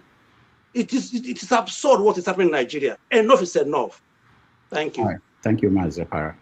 We have to rush on this topic so that we'll get to another one before our time is up. We have to leave exactly when it's 3 hours. And let me also use the opportunity to tell people, if you're watching us at home, please like, subscribe, and share this broadcast. I'm getting reports that only few people have clicked on like. It's free, just click on like. That will help us. And if you can support us by donating, we appreciate that. Thank you so much. Eccentricast, welcome to the show. Hello. Good afternoon or good morning. Yeah, how are you? Good. My daughter has a show today, so going to go watch her perform. Well, what kind of show? It's a theater. She's in the theater. Okay. Yeah. So. Okay. Good. Man. Okay. So. Here's the thing, right? Nigeria using $9 million to launder its image, right? Like you said, it's not a new thing. It's something that countries do, right? I don't see anything wrong with that, but I think the government should do more in investing on the people and infrastructure. And I think that would do the image laundering, right? If positive things happen in Nigeria, I think in the age of social media, most of those things will be online. People will see them. Also, 2025, what we did here was complain about Nigeria, right? Without proffering solutions, right? Actually, meaningful solutions. Someone said that Nigeria needs to be recolonized. That's not a meaningful solution. That's not how you solve a problem. You should proffer a solution that actually makes sense. Hold on, Eccentricast. If we spent the whole of last year complaining without solutions, and he came up with recolonization as solution, why are you saying it's not meaningful? You didn't have a solution. We can compare. Recolonization is not it's not a solution. He's being funny. He's joking. It's a joke. I don't even know if he's serious. I mean, clearly he's not being serious. Obviously. Please, if you give me what I'm not. Do I look like a joker to you? Yeah, you look like a joker, bro. You look funny as hell. I don't try to take your time. Are you a comedian? Yeah, go ahead. You might call me a comedian. You can say whatever you like. I don't know you. I just want to know. No, excuse me, just a second, please, go ahead, brother. You asked me. You asked whether I'm joking. Yes. I brought a solution that no, did that. As a brother, I want you. And after saying my solution is wrong, please bring your own. Okay, fine. Yes. All right. Well, my solution is not to recolonize Nigeria. That's not my solution. So there's a solution right there. My solution is not recolonize Nigeria. That's a solution. All right. I think here's the thing, right? This whole thing, I don't like a state of helplessness. That's like the worst thing you could ever be in. And we're hearing all this stuff, You guys are throwing me instead of helpless. I think if there's a hell, hell is a helpless state. That's what it is. It's like living in Gaza, right? That's hell. In a place where you're so helpless, you can get killed by. That's hell right there. The way you guys describe Nigeria, it's like hell. Nigeria is like literal hell, right? Like, like you guys are creating a scenario of hell for the listeners and for myself, right? And it's like, I like solutions, man.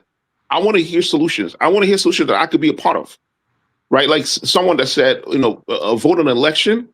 That looks like a solution, even though it might not be a proper solution. That looks like a solution, right? Voting locally is a solution. Now, Nigeria has a presidential system, yes, but there are local elections. There are local governments that actually do things locally. Government allocate funds to states and to local governments.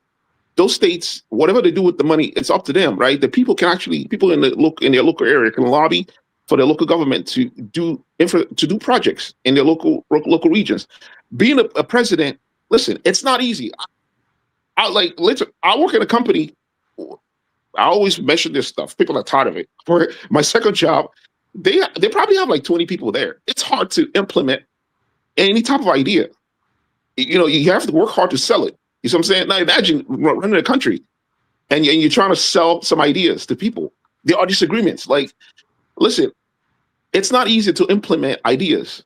I'm not making excuses for the leaders, right? I'm pretty sure Tinubu doesn't run the country. I'm pretty sure he has people around him that he employs, to write policies for him, and he actually allocates funds to them and say, hey, okay, let's go ahead and do this project. And then maybe they may embezzle it. The ideas might be wrong. It's the system that we inherited. Perhaps the system is the problem here, but we haven't really talked about that. The system might be the problem here. And I've thought about, like, I remember what's his name? On politics. I gave him one idea and he's been running with that. I said, if Obi wants to win, he has to have there's a name for it, right? Mamdani did it. A lot of socialists in America do that, where you have people that actually canvass for you.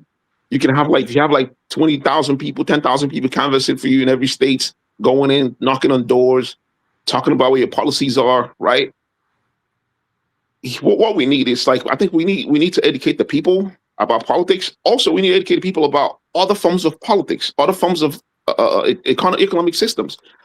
I went online and searched, is there any socialist organization in Nigeria? There's none. They were only showing me NGOs. Those are not socialist organizations. Nigeria needs socialist organizations that actually teach the people about socialism, about the system that actually works for the people, right? There's a system like that. There are people-centric systems. For instance, Mamdani talks about subsidizing bus fares. What the hell? Nigeria can have that. Nigeria can have a policy where it subsidizes things to actually benefit the people, right? That's how you can make direct impact. People like Peter Obi has nothing like that in his agenda, right? So we need to educate the people that such a thing is actually possible, right? That's what we need to do. Also, we can play roles in our local area. Like I said, local governments can actually make more impact than the federal government. We as individuals, we can actually make impacts in our local elections by actually connecting with our local leaders. That's what we need to. That's what we need to do. We have roles to play. Let's not come here and complain. If you're not doing anything, don't complain. Tell us what you're doing to make the country better. That's it. Thank you. Thank you so much, Eccentricus. I was thinking about what pastors say and what politicians say in Nigeria. Politicians will say, I had a voice, my people are calling me. And I was thinking, maybe after you say this and go home, you start thinking, maybe this is a call for me to go and start those socialist organizations in Nigeria. Just think about that. It may be you are calling, maybe that you are just about to hit it, and that would be. Anyway, thank you so much. We are running out of time, so I'm really concerned about that. What I'm going to do, for those who are in the studio who spoke on this topic, I'm going to move you out into the back end so that we can bring people who are at back end to weigh in so that we can quickly go to the next topic and rant. All right, Jide, welcome to the show. Thank you for being patient. How are you today? Yeah, I'm good, Dr. Damages. Good to see you. Good to see everyone on the panel. Greetings to everyone on that is listening, and the viewers. Yeah, I mean, I don't even know the topics. There are many topics, so many things. Yeah. No, right now we are talking about lobbying and the money Nigeria is spending, which a lot of people found outrageous, especially people in Nigeria. People are saying that they did not know that people accept bribe openly in America. So we can start from there. Yes, thank you so much, Dr. Damages. You see, our political class and most likely for our economic class, they failed us. They are traitors. They should be filled with contempt. They don't have any dignity. And as a result of that, they damage the image of our country. The little sovereignty that the former upper middle class, the bourgeoisie of the Nnamdi Azikiwe, that they fought for, it seems like everything is now lost or is about to be completely lost, like everything. Unfortunately, Nigeria is on the path to destruction, and I don't see any way back. It's quite sad. Unless if something radical happens, I don't think anything like voting for Peter Obi is going to solve anything. Whoever can get emotional can get emotional. I do not think U.S. military coming to Nigeria, or U.S. government coming to intervene in Nigeria is going to solve Nigeria's problem. In fact, it's going to make things worse. In fact, that is exactly the point. Nigeria is on the path to self-destruction. Nigeria is on the path to becoming South Sudan and Somalia. And we are seeing it clearly like a movie. You see, our political class have failed. We can get emotional all we want. We can become helpless all we want. The solution to a headache is not by cutting off the neck. By having a headache, because you don't have any medication to solve that headache, you know how to cut. The person now say, okay, I want to cut my head off. The $9 million contract with DCI is part of the strategy to further neocolonize Nigeria. You see, I've talked about how color revolution works on this show. Whoever is interested can go back to some of the things I've talked about color revolution. I don't have a lot of time talking about color revolution. They've handled Nigeria on the neck right now. Like Nigeria is right now on the neck by Uncle Sam. What that means, if they implement that contract, is if the right government comes to power,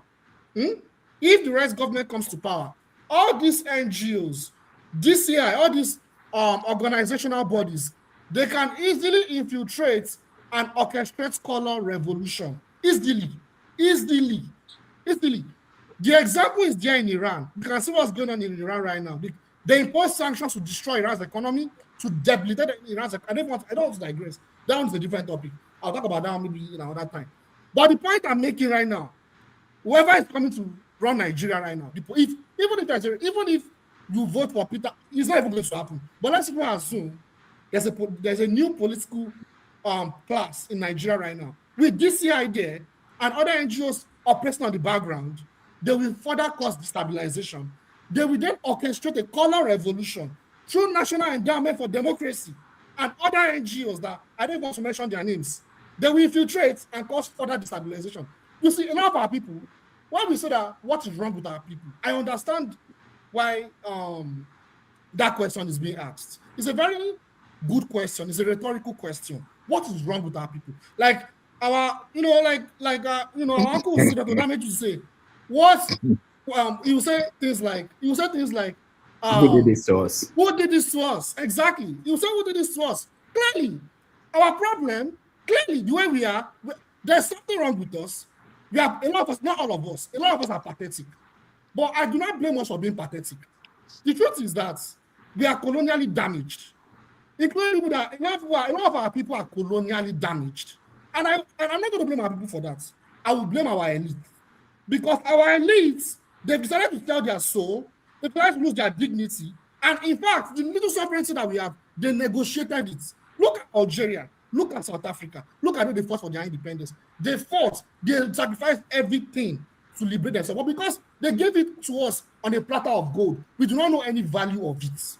And our elites, instead of them to further ensure that we are further liberated, what did they do? They decided to what? Destroy our country. So, my brothers and sisters, the solution is going to be radical. And the solution is a revolution. I will keep talking about it when it's my turn. I'll stop there. Thank you. All right. Thank you, Jide. Chim, welcome to the show. Thank you for joining us today. Yeah, good morning, Rudolph. How are you? Good. Can you hear me? Yes.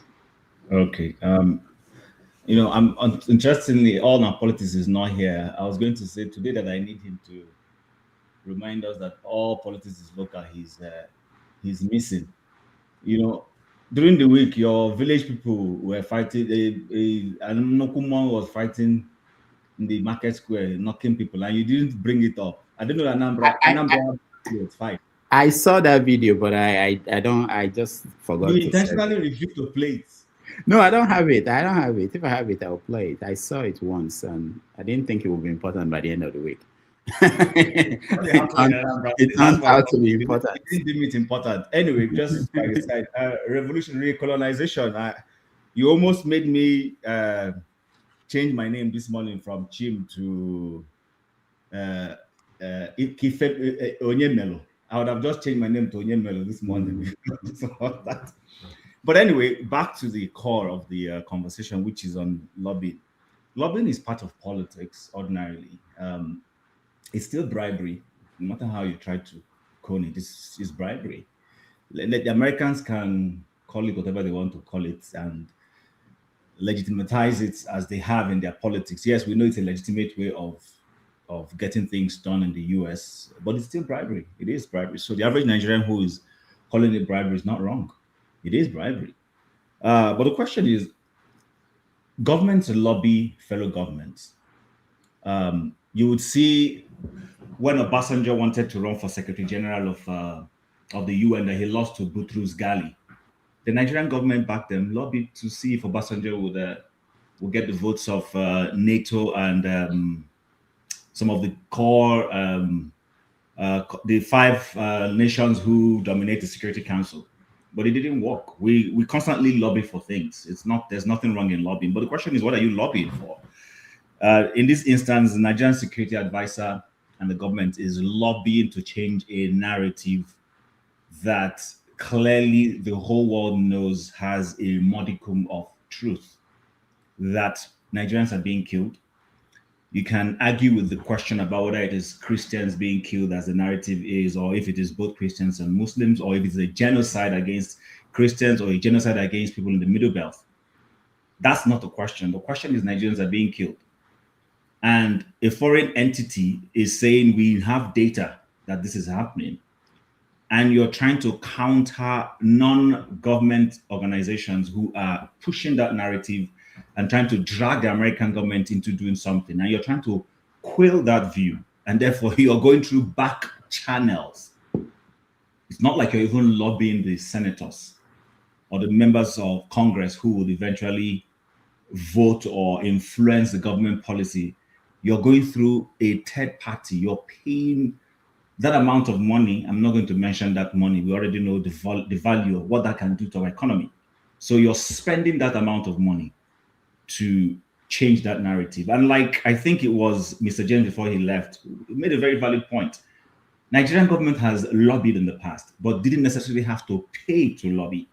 What you do is use your people who are schooled properly in international relations, who have access to some of those people, to go and have conversations with them and tell your own version. We've done that when we're pushing for South Africa to be sanctioned under the apartheid era. Nigeria lobbied. We lobbied. We didn't have to pay to do those things. What you do is you look for like-minded nations. And like, this is an evidence that the person who runs Nigeria right now has no clout. Because typically, if your country is under such a spotlight, you will start seeing efforts, government to government. Maybe his foreign affairs minister will be talking to the Secretary of State of the US to see if he can organize a sit down between Donald Trump and Tinubu. But Tinubu cannot sit with Donald Trump. Let's call it what it is. It's not possible. He cannot sit with Donald Trump and talk.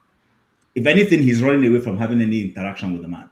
Because you know who Trump is. Trump is going to size him. Hold on. Who is running away from the whom? Is it Tinubu? Tinubu is running away from having a sit down. So Trump wants to talk to Tinubu, but Tinubu is running away. Is that what you think? I didn't say that. What I'm saying is Tinubu should be the one seeking to have a sit down with Donald Trump. What's his name? The president of South Africa had a sit down with Donald Trump some time ago, and the Oval Office, we all watched it. Paul Kagame has done the same thing. The president of Senegal has done the same thing. But Tinubu cannot.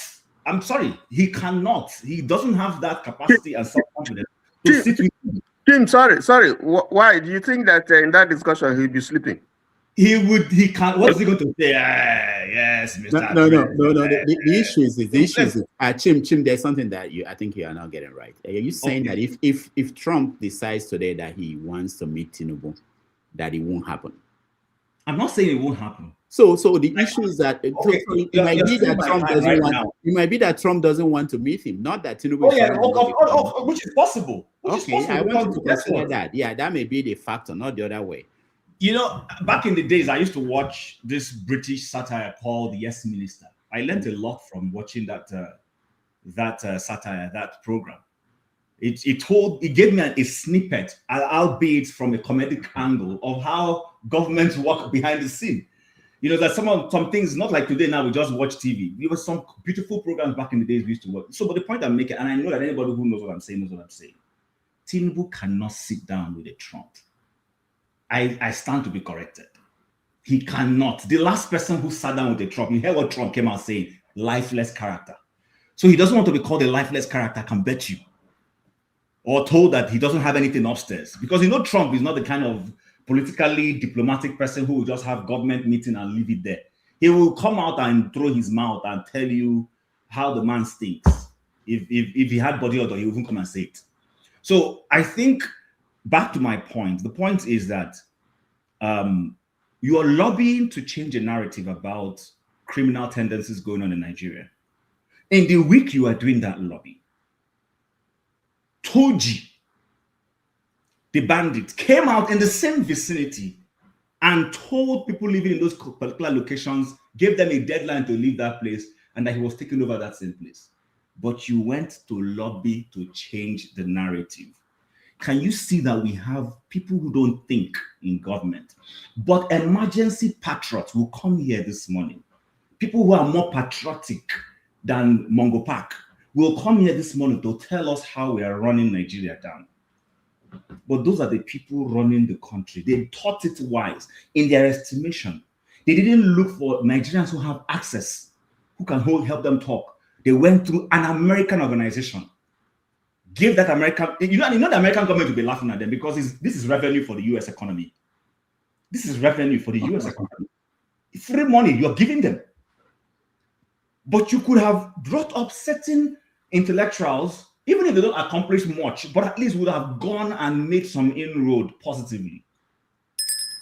Like I always say here, listen, I wish Nigeria well, but I will come here to call it out. And lastly, somebody who left a socialist environment, a socialist, let's say whatever we want to say. I'm okay if you love socialism, that's fine.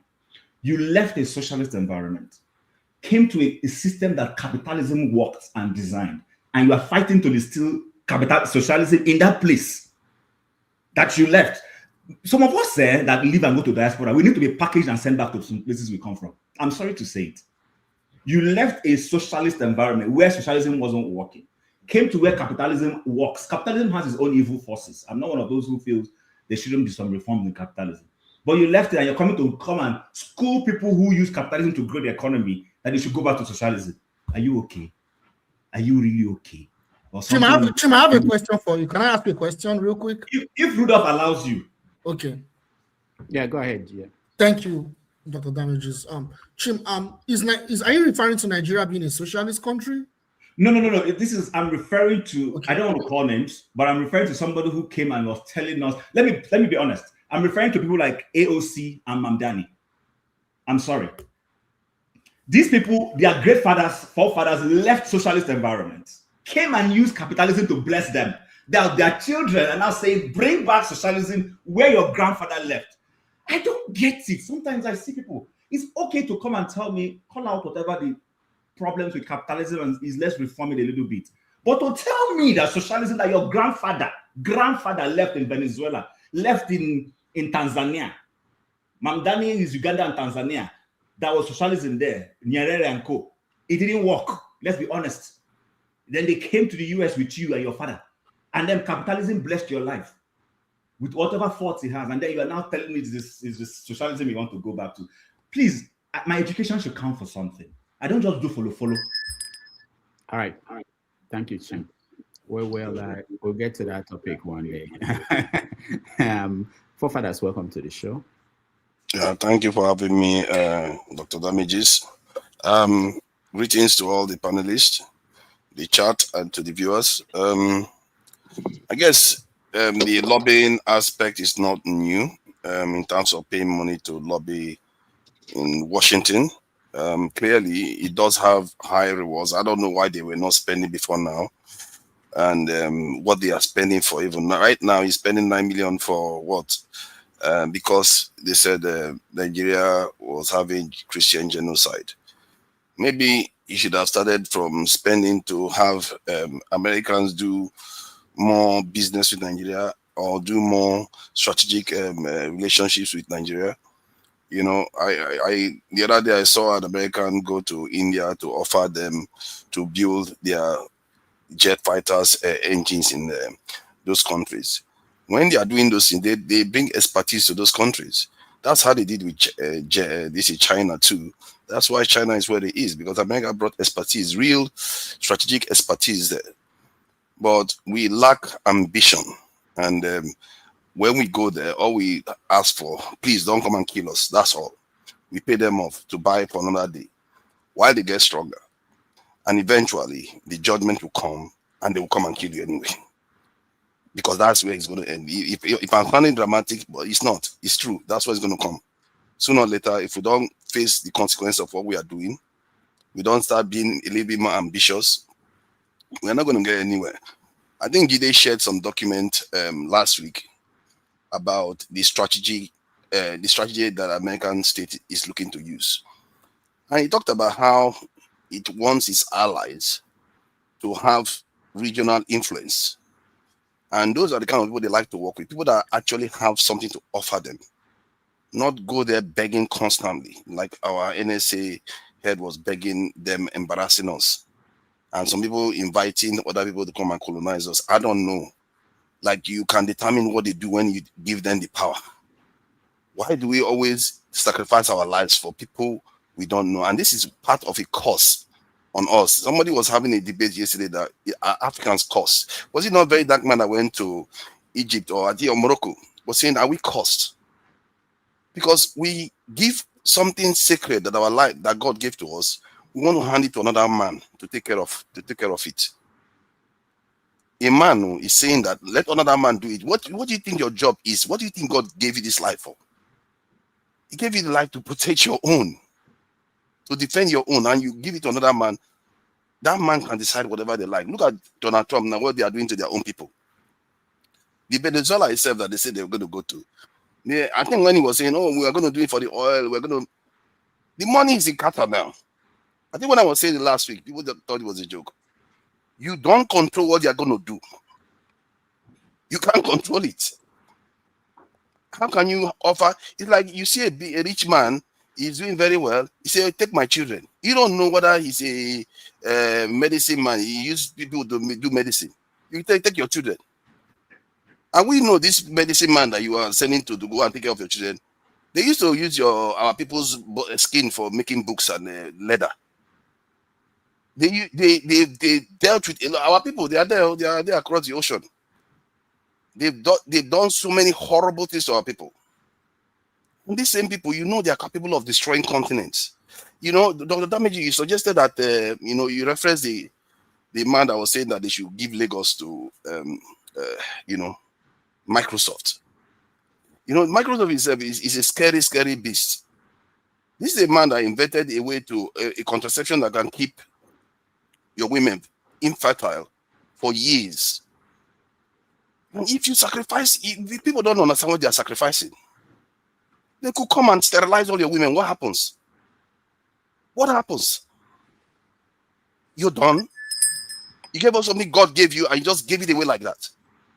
Because it's too hard. If it's too hard, look at it. I'll be putting it under my this thing. You see that headline there that are under my name? Security, law and order and technology. That's your problem. Whether you have a revolution or not, you have to do those things. If you don't do them, everything you do will fail. You understand that? I've been saying it for a long time. If you say you have a problem, that is your problem there. Fix it. Whether I have a revolution, whether I have a reform, however way you run, that is your solution. That's where you're going to come down to. Thank you. All right. Thank you for fathers. Ike, welcome to the show. Nice to have you. Good afternoon. Good morning. Good evening, everybody. Happy to be here.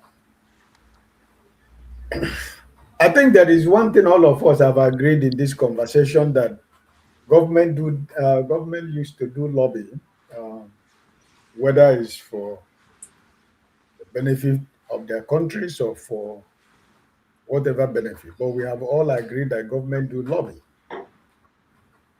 But in the case of this particular case,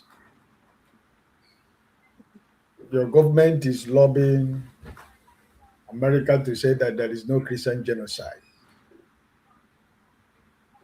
The same people that have gone to lobby that there is no genocide is telling you that there is a Christian genocide. And they are going back to go to lobby some people to begin to launder your name to say there is no Christian genocide. To launder the image of your government. Do you have a government? This is a government that is an illegitimate government. This is a man in Abuja who is a drug pusher and a drug baron. This is a man we don't know where he comes from. This is a man that we don't know the school he attended. This is a man who doesn't have family. We don't know who is any member of his family. This is a man who did not win any election. And they are going to lobby America. If you are a legitimate government, if your government is credible, if your government is supported by the population of your country, government can do lobbying. It is what government do. I think it's normal that, like I said from the beginning, all of us almost agree here that government do lobby. But in this case, what are they lobbying for? The world as a whole know that there is Christian genocide in Nigeria, and it's still going on. And you're going back to the same country who said no, the killing of Christians is enough. And you're going back to them to pay $9 million for the Republican think tank or the lobbyists to lobby to launder your image. What image do you have? You don't have any image, because the system that brought you where you are is corrupt. Everything around you is corrupt. You have no identity. We don't know who you are. We don't know where you come from. We don't know the school you attended. The school you said you attended when you said you went to school was not even established by the time you said you went to the school. So I don't know when people come here and see your president. Your president is not my president. He never will not be, and will never be my president. But the thing is that the people who are the supporters of APC and the internet and computer, watchdogs and warriors online, they will continue to defend it, that it is normal that the government should do lobbying. But in this particular case, we have never talked about lobbying in Nigeria. We know that government do lobbying everywhere. But in this particular case, it is in black and white that we know, and everybody know, excluding those who are eating from the crumbs of this government, or their internet watchdog who use their computer to defend this government. They are the people who will tell you there is no Christian genocide in Nigeria. But we know that there is Christian genocide going on in Nigeria. So for whatever reason, $9 million, if you convert it to Naira, I don't know, maybe it's probably up to $12 to $11 billion. That is what this government is using to go and launder their name. To the same people who know that this government that we don't even have a government. That this is the same people that know that this government, they have their file, and they know that this government is a criminally minded government that has no legitimacy by their people. So it is sad, it is what it is, that this is where we have found ourselves. I love Nigeria, but I love Nigeria from afar. You understand? Because what is going on in Nigeria, sometimes is unthinkable. you will see people who will continue to defend this issue, this morning. Tell you the government do it. Why wouldn't they do it? But because why? They are eating from the crime. This government that is soiled with Nigerian human blood, the blood of Nigerians that are crying every day. And anyone that is supporting this government, that are murdering Nigerian innocent citizens every day, there is always a day that we all shall pay a price for whatever we do, whether a long time or short time. I rest my case. All right. Thank you, Ike. Two more people, we take a break and then we'll come back and rant and end the show. So, Jagun, you are next. You have 4 minutes, please. Welcome. Thank you very much. Good evening from here in the UK to everybody out there. Very, very interesting beginnings in this conversation. I'm extremely interested. I've been watching from the beginning. And there are certain people that I wish to answer, certain people that I wish I can speak to one-on-one, certain people that have spoken in such a way that it sheds light on a lot of things I want to say. And the fact that fundamentally, I feel in this conversation that there are two paths to be drawn. One, those who have fallen into a revolutionary spirit and have concluded that there's nothing we can do about this present system.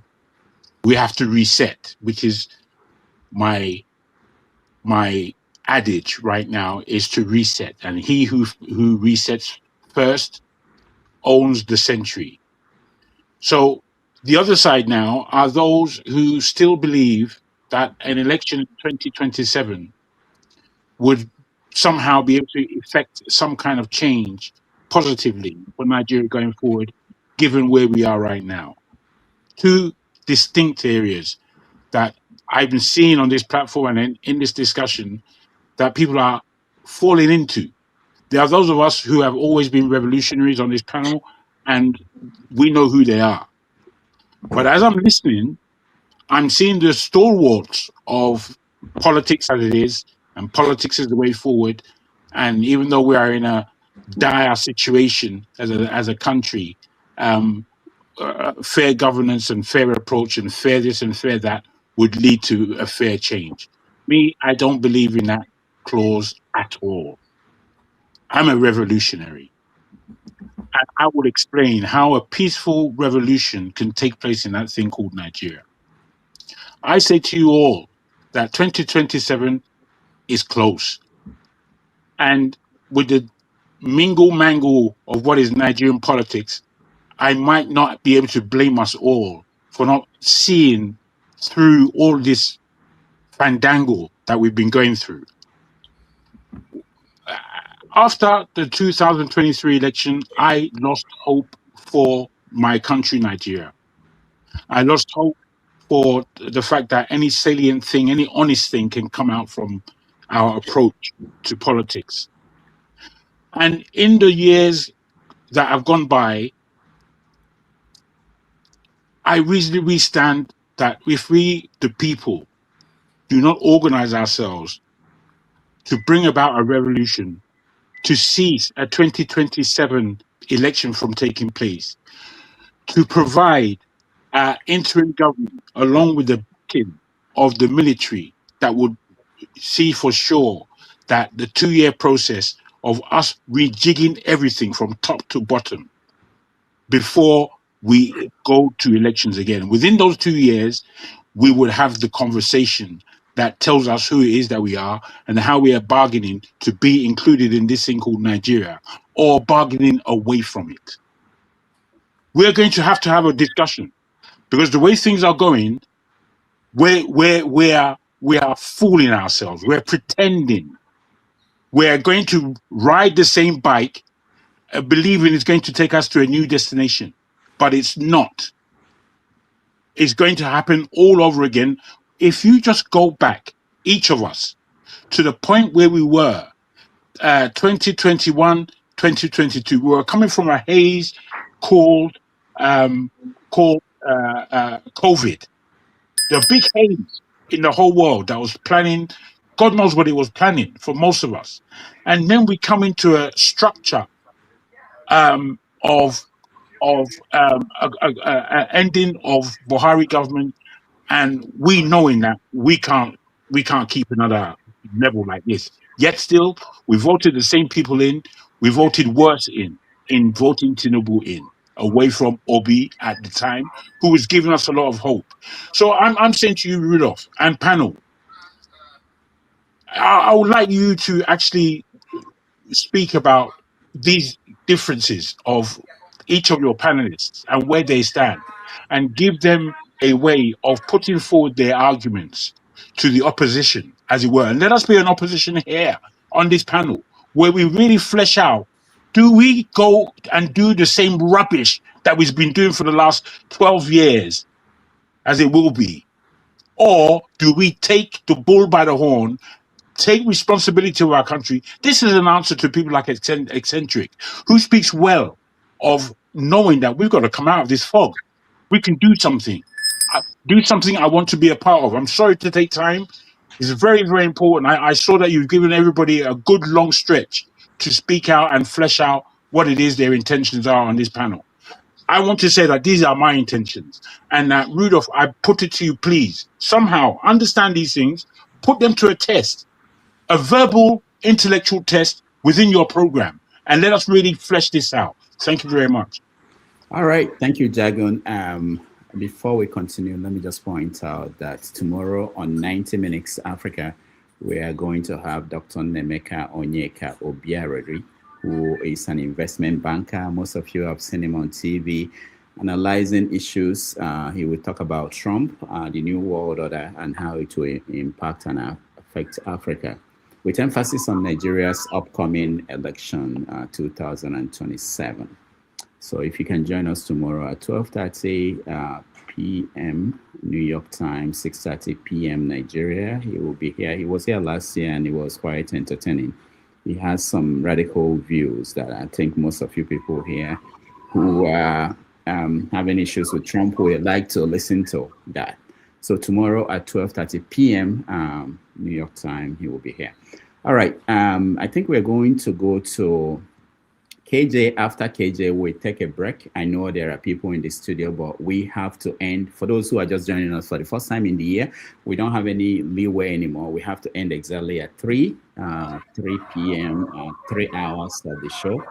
What I'm going to do is when we come back after the break, after KJ, we give comparable facts and forefathers interference, give you more time during your rant, because when we come back, we're going to do rants. So that's it. And then we round the show up. KJ, go ahead. Okay, thank you so very much, Dr. Damages. Before I continue, I want to display this.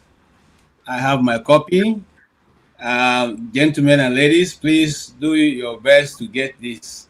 It's Dr. Damages' latest book, A Kiss That Never Was. Very interesting. You need to read it, especially for those who are still single. There may be one or two tricks you learn from there. Okay, I won't say that today. I've been following, and I couldn't join on time, but I thank God I joined exactly at the one time I wanted to speak on the issue, which is the issue of the $9 million. And I like to say this for those who have been coming here to say, I listen to Jide. I don't want to join issue with him, but I want to let you know that the American senators that you are dealing with were the same people sent by government of America to go to Nigeria on fact-finding mission. I don't know what is the lobbyist going to do different from what the Americans who have been on ground, senators and House of Assembly members, how do you call it now? The reps members were on ground. They saw facts for themselves. They traveled around these places. They saw people. They spoke to families. We call it in media fact finding. It's not only fact finding. No, it is. I'm trying to remember the right word for it. It's a story from the individual. That is those involved. That's a media word for it. Eyewitness. Eyewitness. They saw eyewitness accounts talking about the same issue they travel miles from to come and see. And you think your lobbyist is going to do what? Anyway, for your information, because those who are still back on the news, the senators and House of Rep member yesterday reissued their stand.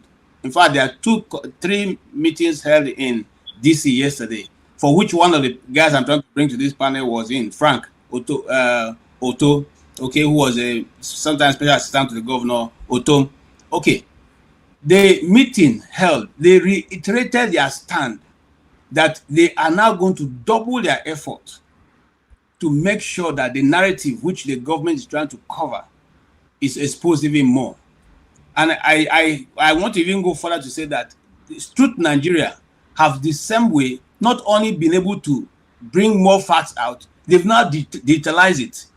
Anybody can go to their page and look at it, the way they've spread out the listing. They have over 500 and something, 5,000 and something reports, okay, for which you can easily trace which group is which and where are they operating from and at what part of Nigeria they are. So you see, you are making the government think they are doing a good job, but they're making it even more complicated and more, telling the world, because the moment you engage a lobbyist, even though it is recognized in the American system, it shows that there's something wrong. Your story is not straight, and you're looking for somebody to cement it a little bit smoother for it to be able to go. Anyway, I don't believe that money was spent for the purpose of changing the narrative. I think it was spent to make sure that America accepts able to come back in 2027. So this is all about his own survival. Don't think it's about any other thing, because I don't think he cares really, whether people are being quiet or not. However, having said that, also, you see, there's a narrative we are beginning to go to introduce, which is that they keep saying Muslims are killed. Let me tell you something and read my lips. Majority of Christians in the north have Muslim names. They changed their names to Muslim names because they couldn't get state support for themselves and their families. So for you to go forward, you have to have a Muslim name. I can bring many of them on this platform, so you know that they exist. They bear Muslim names. Some of my best friends they are Talatus, they are Sefias, they are Ibro, they are all Christians. There's Rebecca, who just changed her name recently back. All right, thank you. Technology is helping us to stop KJ. We're God is really working, man. Out of time, but let's take a break. When we come back, we are going to do the rant. I'll give 2 minutes more to comparable facts and forefathers interference, so that they can weigh in on what we've been discussing. Again, thank you so much. We are so pressed for time, but I appreciate all of you.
All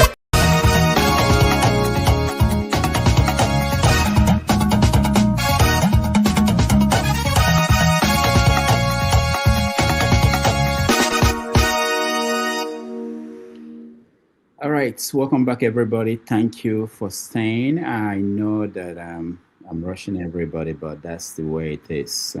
I don't want to be punished by people who are more powerful than me for breaking the rules. So we are going to quickly give comparable facts and forefathers interference. 2 minutes. I thought you allow me to finish my list before I was cut off now. Oh. At least we didn't cut you off. All right. No, the system did. So okay, 1 minute, please. I didn't even say anything before I left, man. Oh, you did. We had everything you were saying. You went to history and open book for. Okay, go ahead. Go ahead. Okay, KJ. so now, for Jide who was talking about using NGOs, no, Mike Rubio had said that going forward, America is not going to use any NGO any longer. Since it's a government intervention, they're going to give money direct to the governments. So no need to go through whether you have an NGO or not. They are going to deal directly now with the governments of those places. So if that policy holds, it means that all the NGOs now have to go look for their funds from somewhere else because the game is changing. Okay? And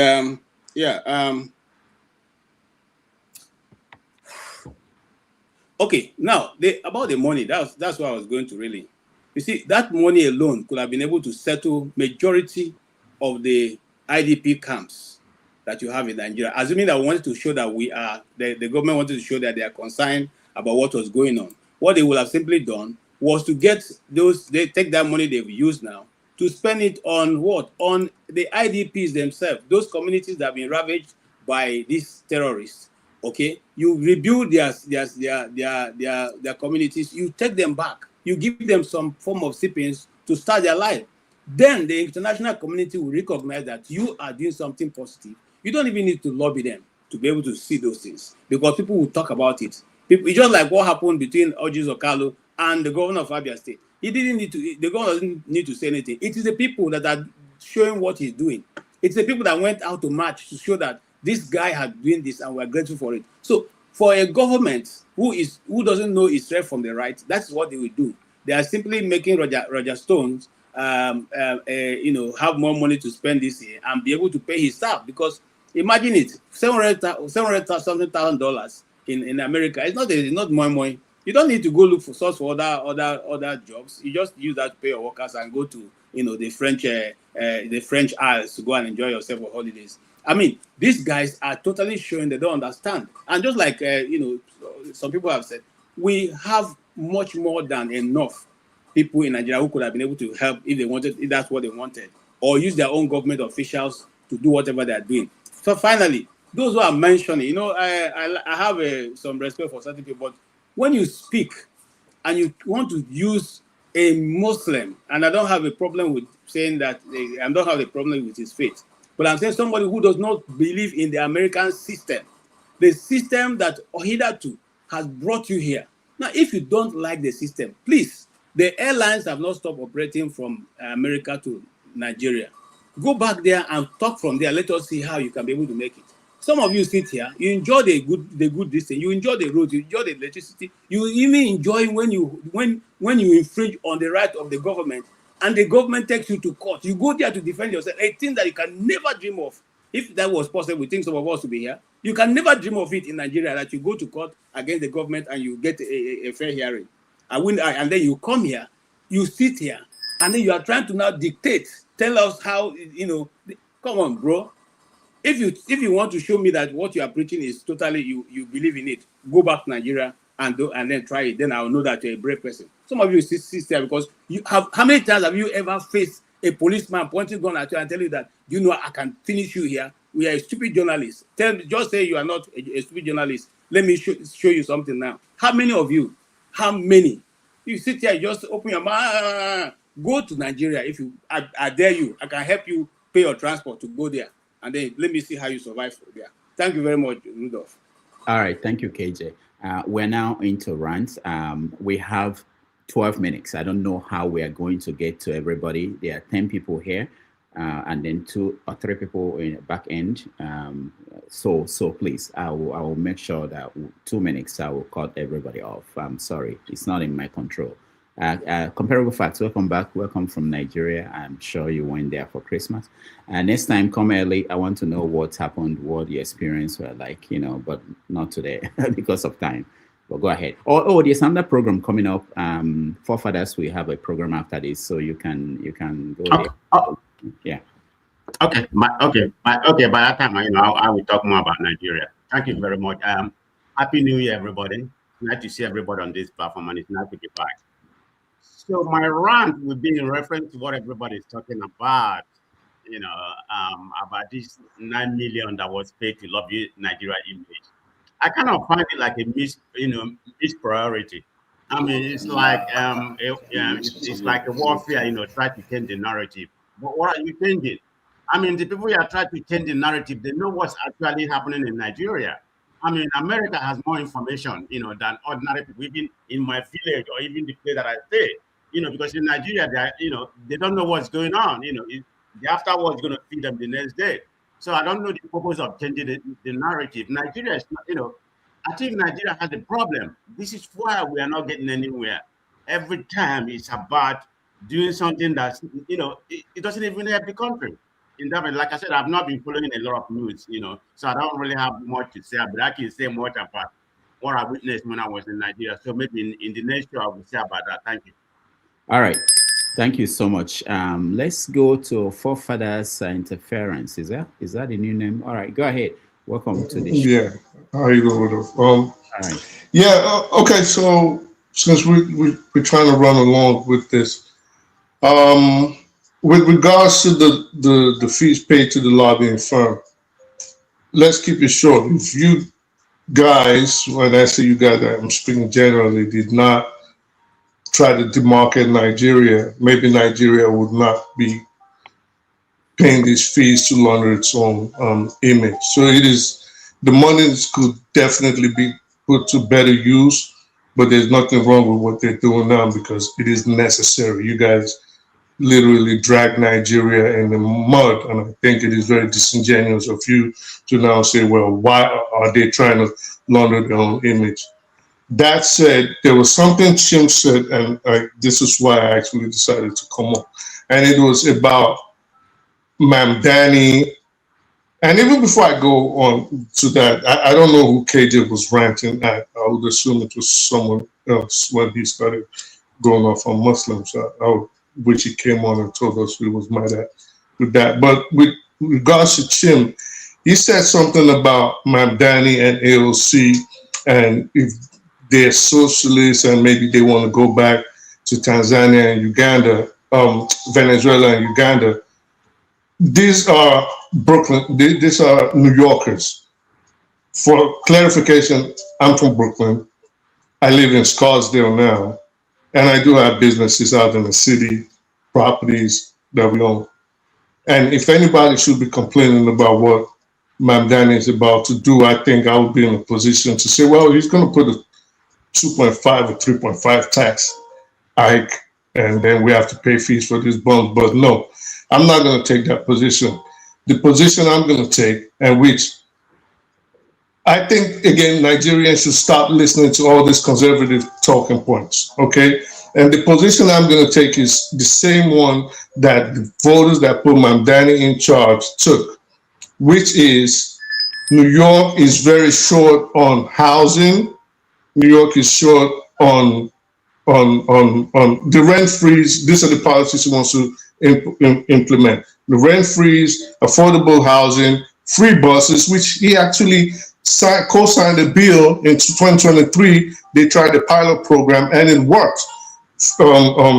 Free buses, childcare, and free groceries. For the lowest earning people, poverty is, Rudolph, you're from New York. You know what I'm talking about. More than 75% or approximately 60 to 75% of New Yorkers spend over 30% of their earnings on rent. Most people are living hand to mouth. I don't get where all this socialist condemnation is coming from. People like yourself, people. I don't know. I would assume you look like a rich guy, but people, we should be the ones complaining. But guess what? Like a lot of my business partners are actually Jews, way wealthier. They voted this guy in. I don't know where you guys are getting these talking points. Let's have this conversation. It's a while. Right. We can do it later. But yeah, that's fine. All right. Thank you so much. I also have something to say about this. Maybe I'll join the next stream. Eagles Air, go ahead.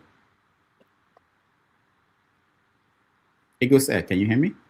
Unmute yourself, please. All right. Eagles Air cannot hear me, or maybe he can now unmute himself. Let's go.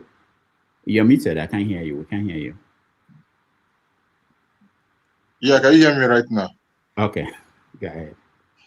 Okay. In my 2 minutes, I would like to say that Trump has summarized everything by saying that Nigeria is a country of shame. So if you look at Nigeria and based on what is happening in Nigeria, you find that this country is a country of shame. Where Agbero are dragging powers in Nigeria. People that have brain is leaving Nigeria to other countries, while people of Agbero are busy dragging Nigeria to their power to make sure that they control Nigeria and put Nigeria inside their pockets.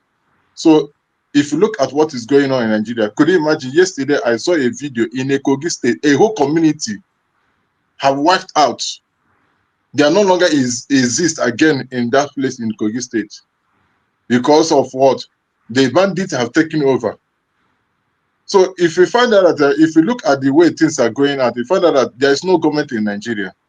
Bandits are controlling part of Nigeria. They are in charge of local government and all the rest of them. So a country that bandits have a say in a country, that means there is no government. And I'm not surprised when they do some lobbies, but the lobby they did it in a wrong way, and which is very bad. Are you lobbying people who knows what is happening in Nigeria? For instance, if U.S. embassy in Nigeria give feedback to the United States government, there are people telling the United States government what is happening in Nigeria. They have all the information. So it is in Canada, so it is in other country. So I don't know the reason why they're doing the lobby. A national security advisor, I don't know the reason why they're doing the lobby. Are they doing the lobby that the genocide does not exist? Or are they doing the lobby that genocide exists? So this is a country of shame. I'm disappointed to say this, but people will be in the comment section and defending this useless president Bola Tinubu that he's doing well. Why you don't see anything good coming out from him? It's a failure. All right, thank you. It goes there. Chim, you're next. All right, so I was thinking of speaking on our tax, the new tax system that is supposed to come in, but I'm going to leave that and go to my state because my state politics is critical and important to me. So over the week, a couple of vultures were gathering together, failed vultures, people who do not see anything good for the people. We've had since Abia State was created. Abia State was created when I was in my final year of what we call high school here in the Western world. Since that time till date, outside of this current governor called Alex Otti, the only governor that seemingly has done anything worthy of note was the late, I don't know if it's late, sorry, pardon my use, Colonel Ike something, Ike Chukwu or something. He's a military guy, military administrator. Not Ike Nwachukwu. Not Ike Nwachukwu. There was a guy who, he's from Anambra State. I can't remember his name. That's the only guy. He was the one who came in and removed Agberos from Aba and the motor parks. Ikemosu, that was his name, Ikemosu. That's the only person before Oti. Ojis Okaru, colossal failure for 8 years. Embezzled state funds. Handed over to his chief of staff, who was brought in fraudulently. We know how that one came in. That one made his son the Lord of Manor in Umuahe. And then we handed over to the Ibazu, who was a dustbin character. Everywhere was littered with dustbin. And suddenly all these characters have gathered together to tell Abia State people that they want to remove the only shining light they have seen. See, Oti might have his faults. No politician anywhere in the world is 100% free. I'm sure if we do a bit of microscopy, we might find one or two things in his cupboard. But to compare him with these failed vultures gathering and saying they would remove this man. Well, my point is to Abia State voters. Please come 2027 election. People in Abia North, where I come from, make sure Jesus Okalo does not go back. That guy does not deserve the kind of emphasis we give him. He's a waste of political space.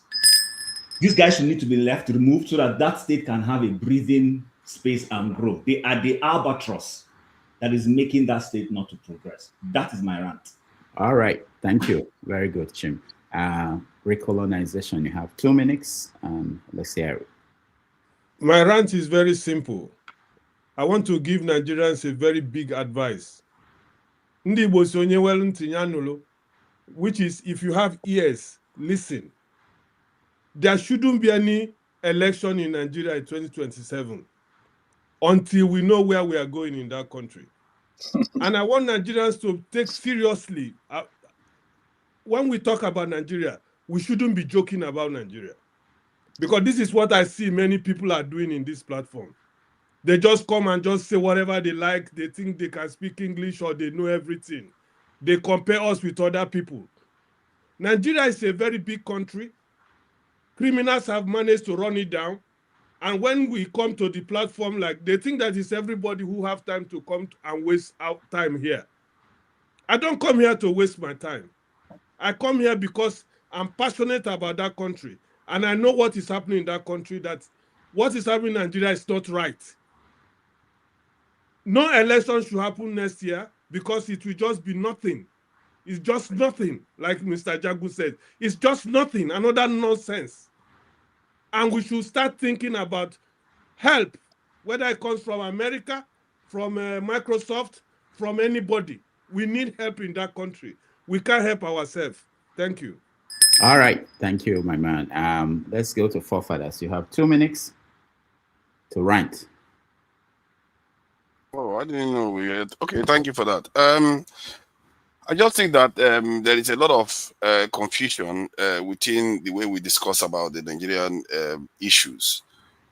Sometimes we say it's the democracy that is the issue. Some people wish for revolution. Some people wish for reforms or supporting the status quo. But why in reality, there are essential things that you need. And my last submission made that very clear, that you have, no matter what system you go to, these are the things you need. You need to fix your security, you need to deal with your law and order, and definitely have a technological revolution. Without those things, we can keep talking and talking and talking, and nothing is going to work. If you believe in the current status quo, these are the things you need to do. If you believe in revolution, these are the things you need, these same things you need to do them. If you believe in a reform, these things you need to do them.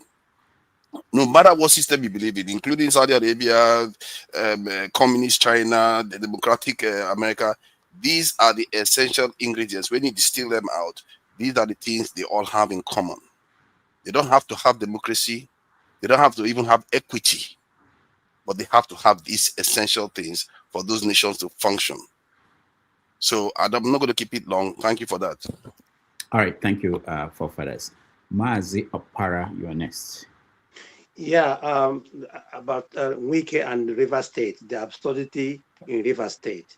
And that is not democracy. That is, that is why I always say that we're not matured for this kind of governance. I mean, you see what the Wike is doing in River State and what is happening in River State. And then you see Soludo talking about Igbo people, Igbo youths are not, joining the police and the military. I think the last time I checked, his son is not in Nigeria. His son is 27 years. On Ozanna, he's not too old to joining the police or the military, And lastly, I saw David Umahi. His son has already picking up the chairmanship form in Ohausara, Ebonyi State, at sum of 30 million naira. This is people that are telling us that our youth should enter police and the military, while their children are overseas or working in the best places of in Nigeria. This is the kind of people we have, because They do this deliberately. They impoverish our people. They make sure that our youths have no education. They make sure that our youths have nothing. I know, so that whatever they say is what our youths are going to do. But they are going to meet their Waterloo, because this kind of youths we have in Igbo land, they are not going to allow them to breed until there's justice in Igbo land, until there is good governance in Igbo land. These people shall never breed. Thank you. All right, thank you, Mazi Opara. Let's go to Jagun. You have 2 minutes. Thank you again. I appreciate what recolonization has said. I don't know. My own level of revolution is such that it should be of the people, by the people, for the people. I don't want any international influences directing our country. I want us to claim our country back as we should, as men and women of that area that they call Nigeria. If we believe in the first colonization by the British is the thing that caused Nigeria as it is today, then let's reclaim it, is what I'm saying in my revolution. And the people who are on hands to reclaim it are those that call themselves Nigerians. I'm very purposeful, and I've been thinking of this very seriously for the past, I would say, 2.5 months, in really serious terms. And I've got an idea of what the revolution should be. I've got a good pronouncement to make to Nigeria. I'm about waiting for it, because it's not me alone, for it to be benched in people's minds and certified in such a way that we can begin pronouncing these things for real. I say this because we don't have time. 2027 is around the corner. It's with us. It's with us. If again, you just cast your mind back to 2022, when we were thinking that Peter Obi was going to come in, these were our thoughts for a better Nigeria. It didn't happen. It didn't happen. All of us were disappointed. Are we going to go through that rubbish again? Not me. You can keep your Nigeria to yourselves after 2027. If you can keep it to yourself, because it's not going to work. There are things afoot in the world, in West Africa, that we should be linked into, but we are not. We have to wonder why. Because we don't have a revolutionary spirit. The revolution that's taking place in Burkina Faso, Mali, and Niger is to be ignored, pretending that it's not there, pretending that it's not an example, pretending that it's not of the people, for the people, pretending. Meanwhile, Jagaban, as he calls himself, is marauding all around the world, disappeared into thin air, would appear from nowhere, and you'll be feeding from him, speaking about what he said, and all kind of rubbish. You're supposed to dismiss this kind of politics. This is not politics. This is not how to run a nation. This is not how to feed a starving people. This is not how to educate a pronounced, energized youth. This is not how to employ experts. It's not how to do none of these things. What are you people waiting for? I don't want to be Rudolph. I call you seriously to bring this to attention and to have a real conversation about these things, not just for us to be jib-jabbing. The Nigeria is at stake yet again. I put it to you. I thank you. All right, thank you. I'll reach out to you, Jacqueline, during the week. Tony, you have 2 minutes rant. Thank you. I'll try. Now, I want to flash back to the 80th session of the UN General Assembly in September 2025. Whereas most European leaders came in one bus, most African leaders, or some African leaders, arrived separately in expensive cars, limos, and lodged in upscale, high-end hotels with very large entourage. Some of them having nothing to do with the conference. But the most embarrassing thing, that I observed is that these African leaders, are poorer than Western countries, yet they display a lot of affluence. And that was seen at the Onga. And when they came to make their submissions. They ended up, all they did was to beg the same people that they are showing that they are wealthy for aid for FDI. And I find that very repulsive. But let me just end with what Lee Kuan Yew said in his book about Nigeria. The book is titled "From Third World to the First: The Singapore Story." Now, in chapter 18, where he was making a comparison between Singaporean ministers and Nigerian ministers, he said, whereas our government functionaries drove expensive cars on poorly maintained roads, Singaporean ministers use buses or drive modest cars on good roads. And the lesson here is that this attitude has continued. Our values are misplaced. Our leaders are not honest in addressing the problems of the country. They put themselves first. And so long as this continues, Nigeria is going to continue the way we are seeing it now. It is unfortunate. Thank you. All right, Tony, thank you so much. Ike, you are next. Did you rant? No. Okay. You always try to take my time away from me, Dr. Damages. I'll never rant. Anyway, Chim, I want you to also be getting ready for the North Senatorial Zone. Listen, I had the governor of Abia State said that he's going to present a candidate in the North Senatorial of Abia State. So I'm with the people of Abia State, and I think they are wiser than the vultures that are gathering themselves together. My greatest fear is that Alex Oti himself.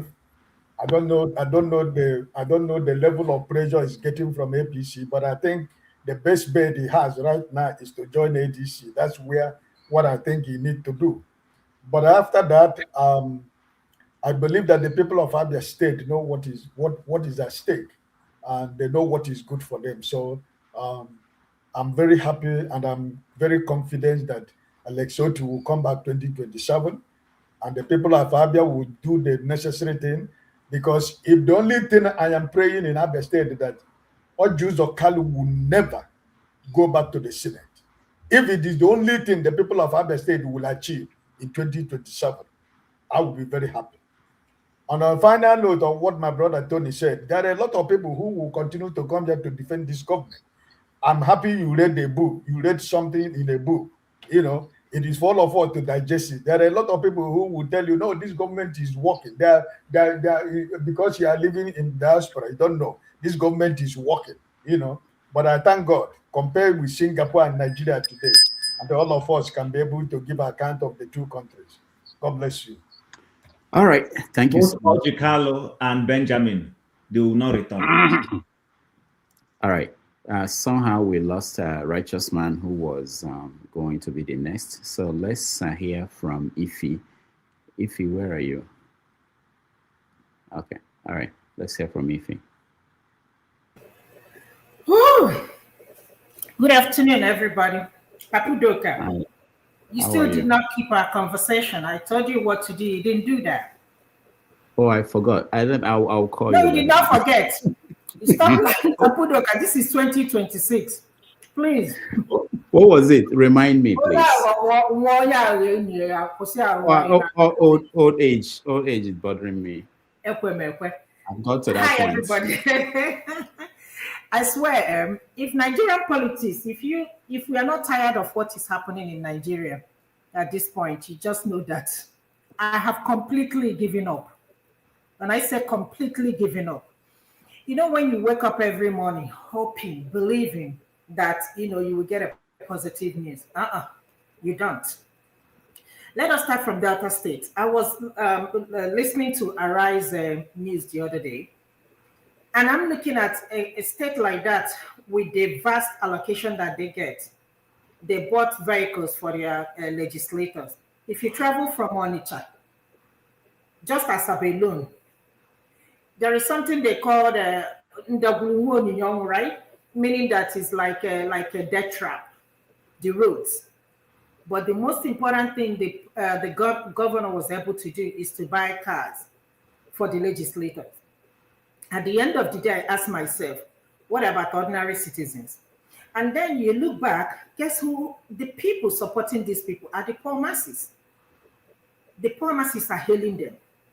Let's not even go to what is happening in Rivers, just because of one man's selfish interest. Just because one man. I saw women throwing wrappers from week. I said this last week.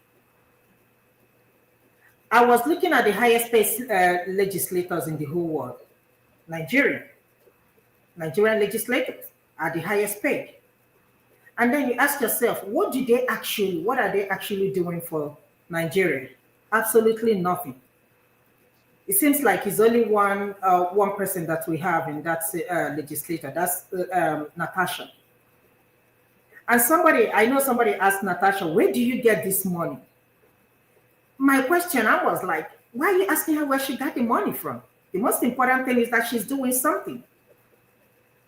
The money she's getting apparently might be less than what Jose Carlo and his brother and co and all of them are getting. So the question is, what are they doing with the money? You can't boast of anything. Very Dark Man is currently in Morocco and showed the road. Look at Morocco. But he made something, he said something. He said that if you look at it, all the African countries that have the other skin, go look at those countries. They are way better than other countries with other, with my skin color. He showed the road. Even the best road in Abuja, and this is just not, it's the best road in Nigeria. It's like the least road or the worst road in Morocco. And we are giant of Africa. Come to think of that, our president, we haven't seen our president since 28th or 29th of last year. We don't know where our president. If I ask maybe a couple of you guys, nobody knows where Tinubu is. And we have a president. What my brother said earlier, I think Jade, or I can't remember who said that. That is the only way that country we can actually get that country back. P2B is not gonna, because the damage has been done. Where are you gonna start? Even if P2B wins the election today, where will he start? The corruption in Nigeria is, it's not unthinkable, it's so unimaginable. It's just literally everybody's corrupt in that country. It's just like order of the day. Then they're talking about the taxation. Who are you gonna tax? Are you gonna tax ordinary citizens selling vegetable in the market? Are you gonna tax ordinary boy running up and down to make ends meet? Who are you gonna tax? You're gonna tax the people that you have not created jobs for. Who are you gonna tax? And we Nigerians are busy clapping for these crews because they are thieves. You can't tell me otherwise. Wike is busy trying to see if his son is going to contest for legislation, I think a House of Rep. This former Ebonyi State, I heard he bought this thing for his son. So it's going to be, country of, particular of concern, just like, Trump said. So after them, they will hand over to their children. So you're going to tell me how this man's son is qualified to be. I'm not saying that he's not qualified, but why should he be him?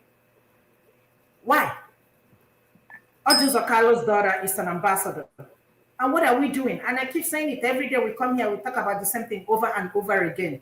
For the past 4 years, prior to the election, we were talking about the same thing. Today, again, we're here talking about the same thing. My question remains, what is the way forward? This is the same question I will keep asking every day.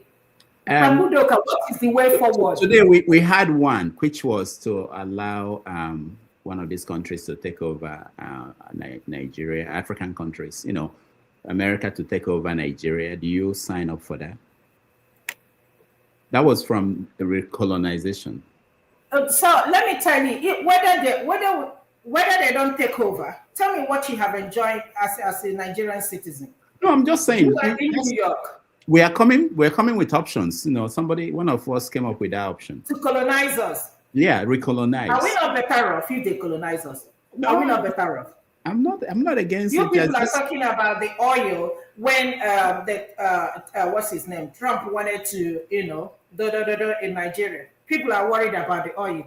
The oil, tell me what benefits? It's not that we're even buying gas cheaper. So I'm just saying that we're gradually coming with solutions. Somebody has suggested that, and you think it's gonna happen? Oh, if we push for it, if all of you vote for it, and we tell America that. What is vote? Do we know? We tell Trump, instead of going for Greenland, there's something there. Just Nigerians are saying, come and forget it.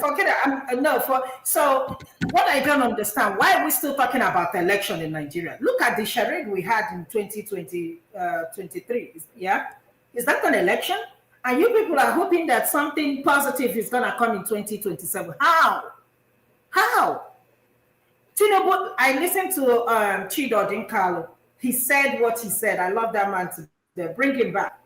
He said Tinubu doesn't need election to win this thing to win this thing. All he needs is the INEC chairman and the legislature and the judiciary. That's all he needs, and that's true. And that was exactly what happened in the last election. So that's the same thing that is going to happen. Even if all the governors decamp to APC or decamp to PDP, Tinubu will still win the election. Let us stop deceiving ourselves. All right, Ify, we are out of time. They will kill me. The producers, executive people behind the scene. I just thank you so much. And one day we will have a longer conversation on these topics. Righteous Man, it's just because you are joining us from Nigeria. I really wanted to go. Your videos, I didn't play them today because I didn't see you, but we'll play them another time. But thank you for joining us. You have 2 minutes to rant. Dr. Damages, good evening. Ify, good evening. KJ, AY, and those in the comment section. Sincerely speaking, I'm still in the capital city of Owerri. Very soon, it will be 2 months. I left Lagos to the east, and I have seen much more than what I ever thought could be possible. You see, those who are not living in Nigeria, those who comes and spend 2 weeks and leave, will not give good account of things that are happening on ground right here. The truth is this: if we come to this platform for comedy's sake, we know we have come here to play around with words and then perform our talented comedies in diverse way. But if we come to this platform with honesty, truth, no matter how bitter it may seem to, then we will make progress.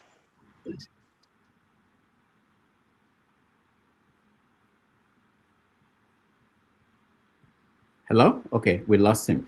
All right. He was lying. That was why the network removed him. Thank you so much, Righteous Man. I know you are joining us from Nigeria.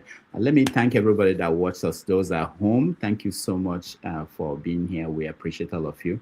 If you have not liked the program, please do that. That will help us to get other people to watch. Those that supported us, George Bushell, thank you so much. Oscar Blackbone, thank you. Kulata, thank you. And again, Oriako, thank you so much. We appreciate all of you. Tomorrow on 90 Minutes Africa, we are going to have Dr. Nemeka Onyeka joining us to discuss what will happen in 2027 election. It's like I'll stop coming because you always don't allow me to speak. So you didn't rant? I didn't now. All right. Okay, you are a big boss. I can't say no.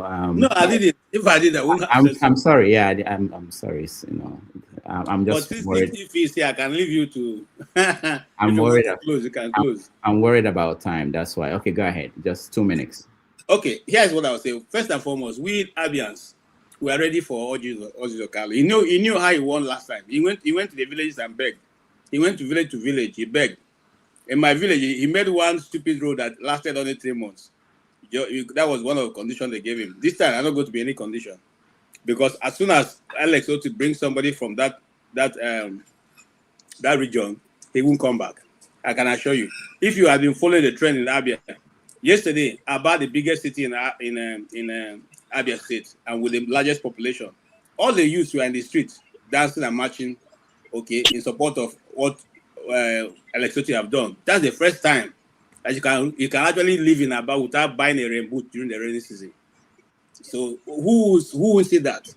Okay, that's one. Two, and then for those who think that whatever Bola Tinubu is doing is going to be different, this guy is a criminal. The people already know who he is. There's no how you're going to change the pig from being a pig. It will always fall back in the gutter if it was the moment he sees one. Okay, so trying to say, well, and then okay, let me sum it this way. The same IPOB they said they were terrorist organization are the same people sitting and lobbying in DC, and that they're even having to fight to put in $9 million to counter what they are doing. Then those guys are very great too. Honestly, I have to celebrate them. But however, I don't know why they always bring everything to come and end in the table of an Igbo man. If the Igbos are not being brought into any argument, it's not finished. Everything they go around, the boiler is IPOB.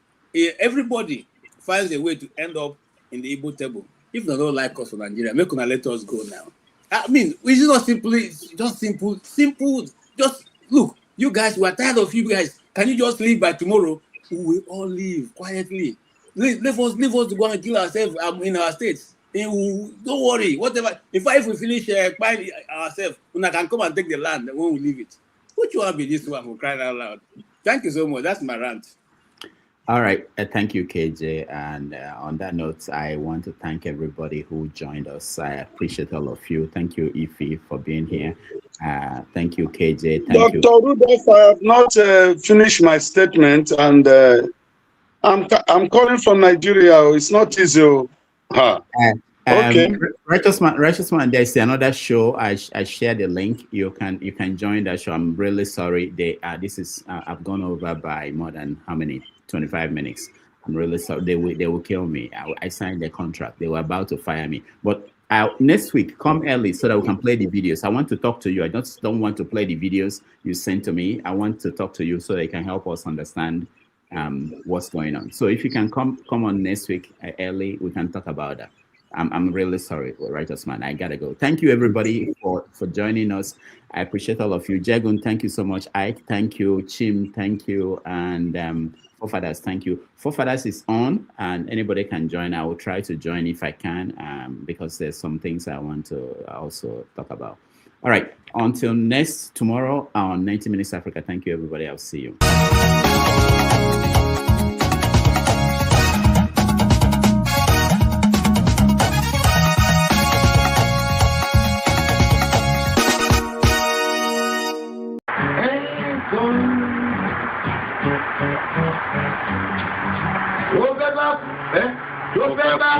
Tó fẹ́ kú torí ẹ̀ o.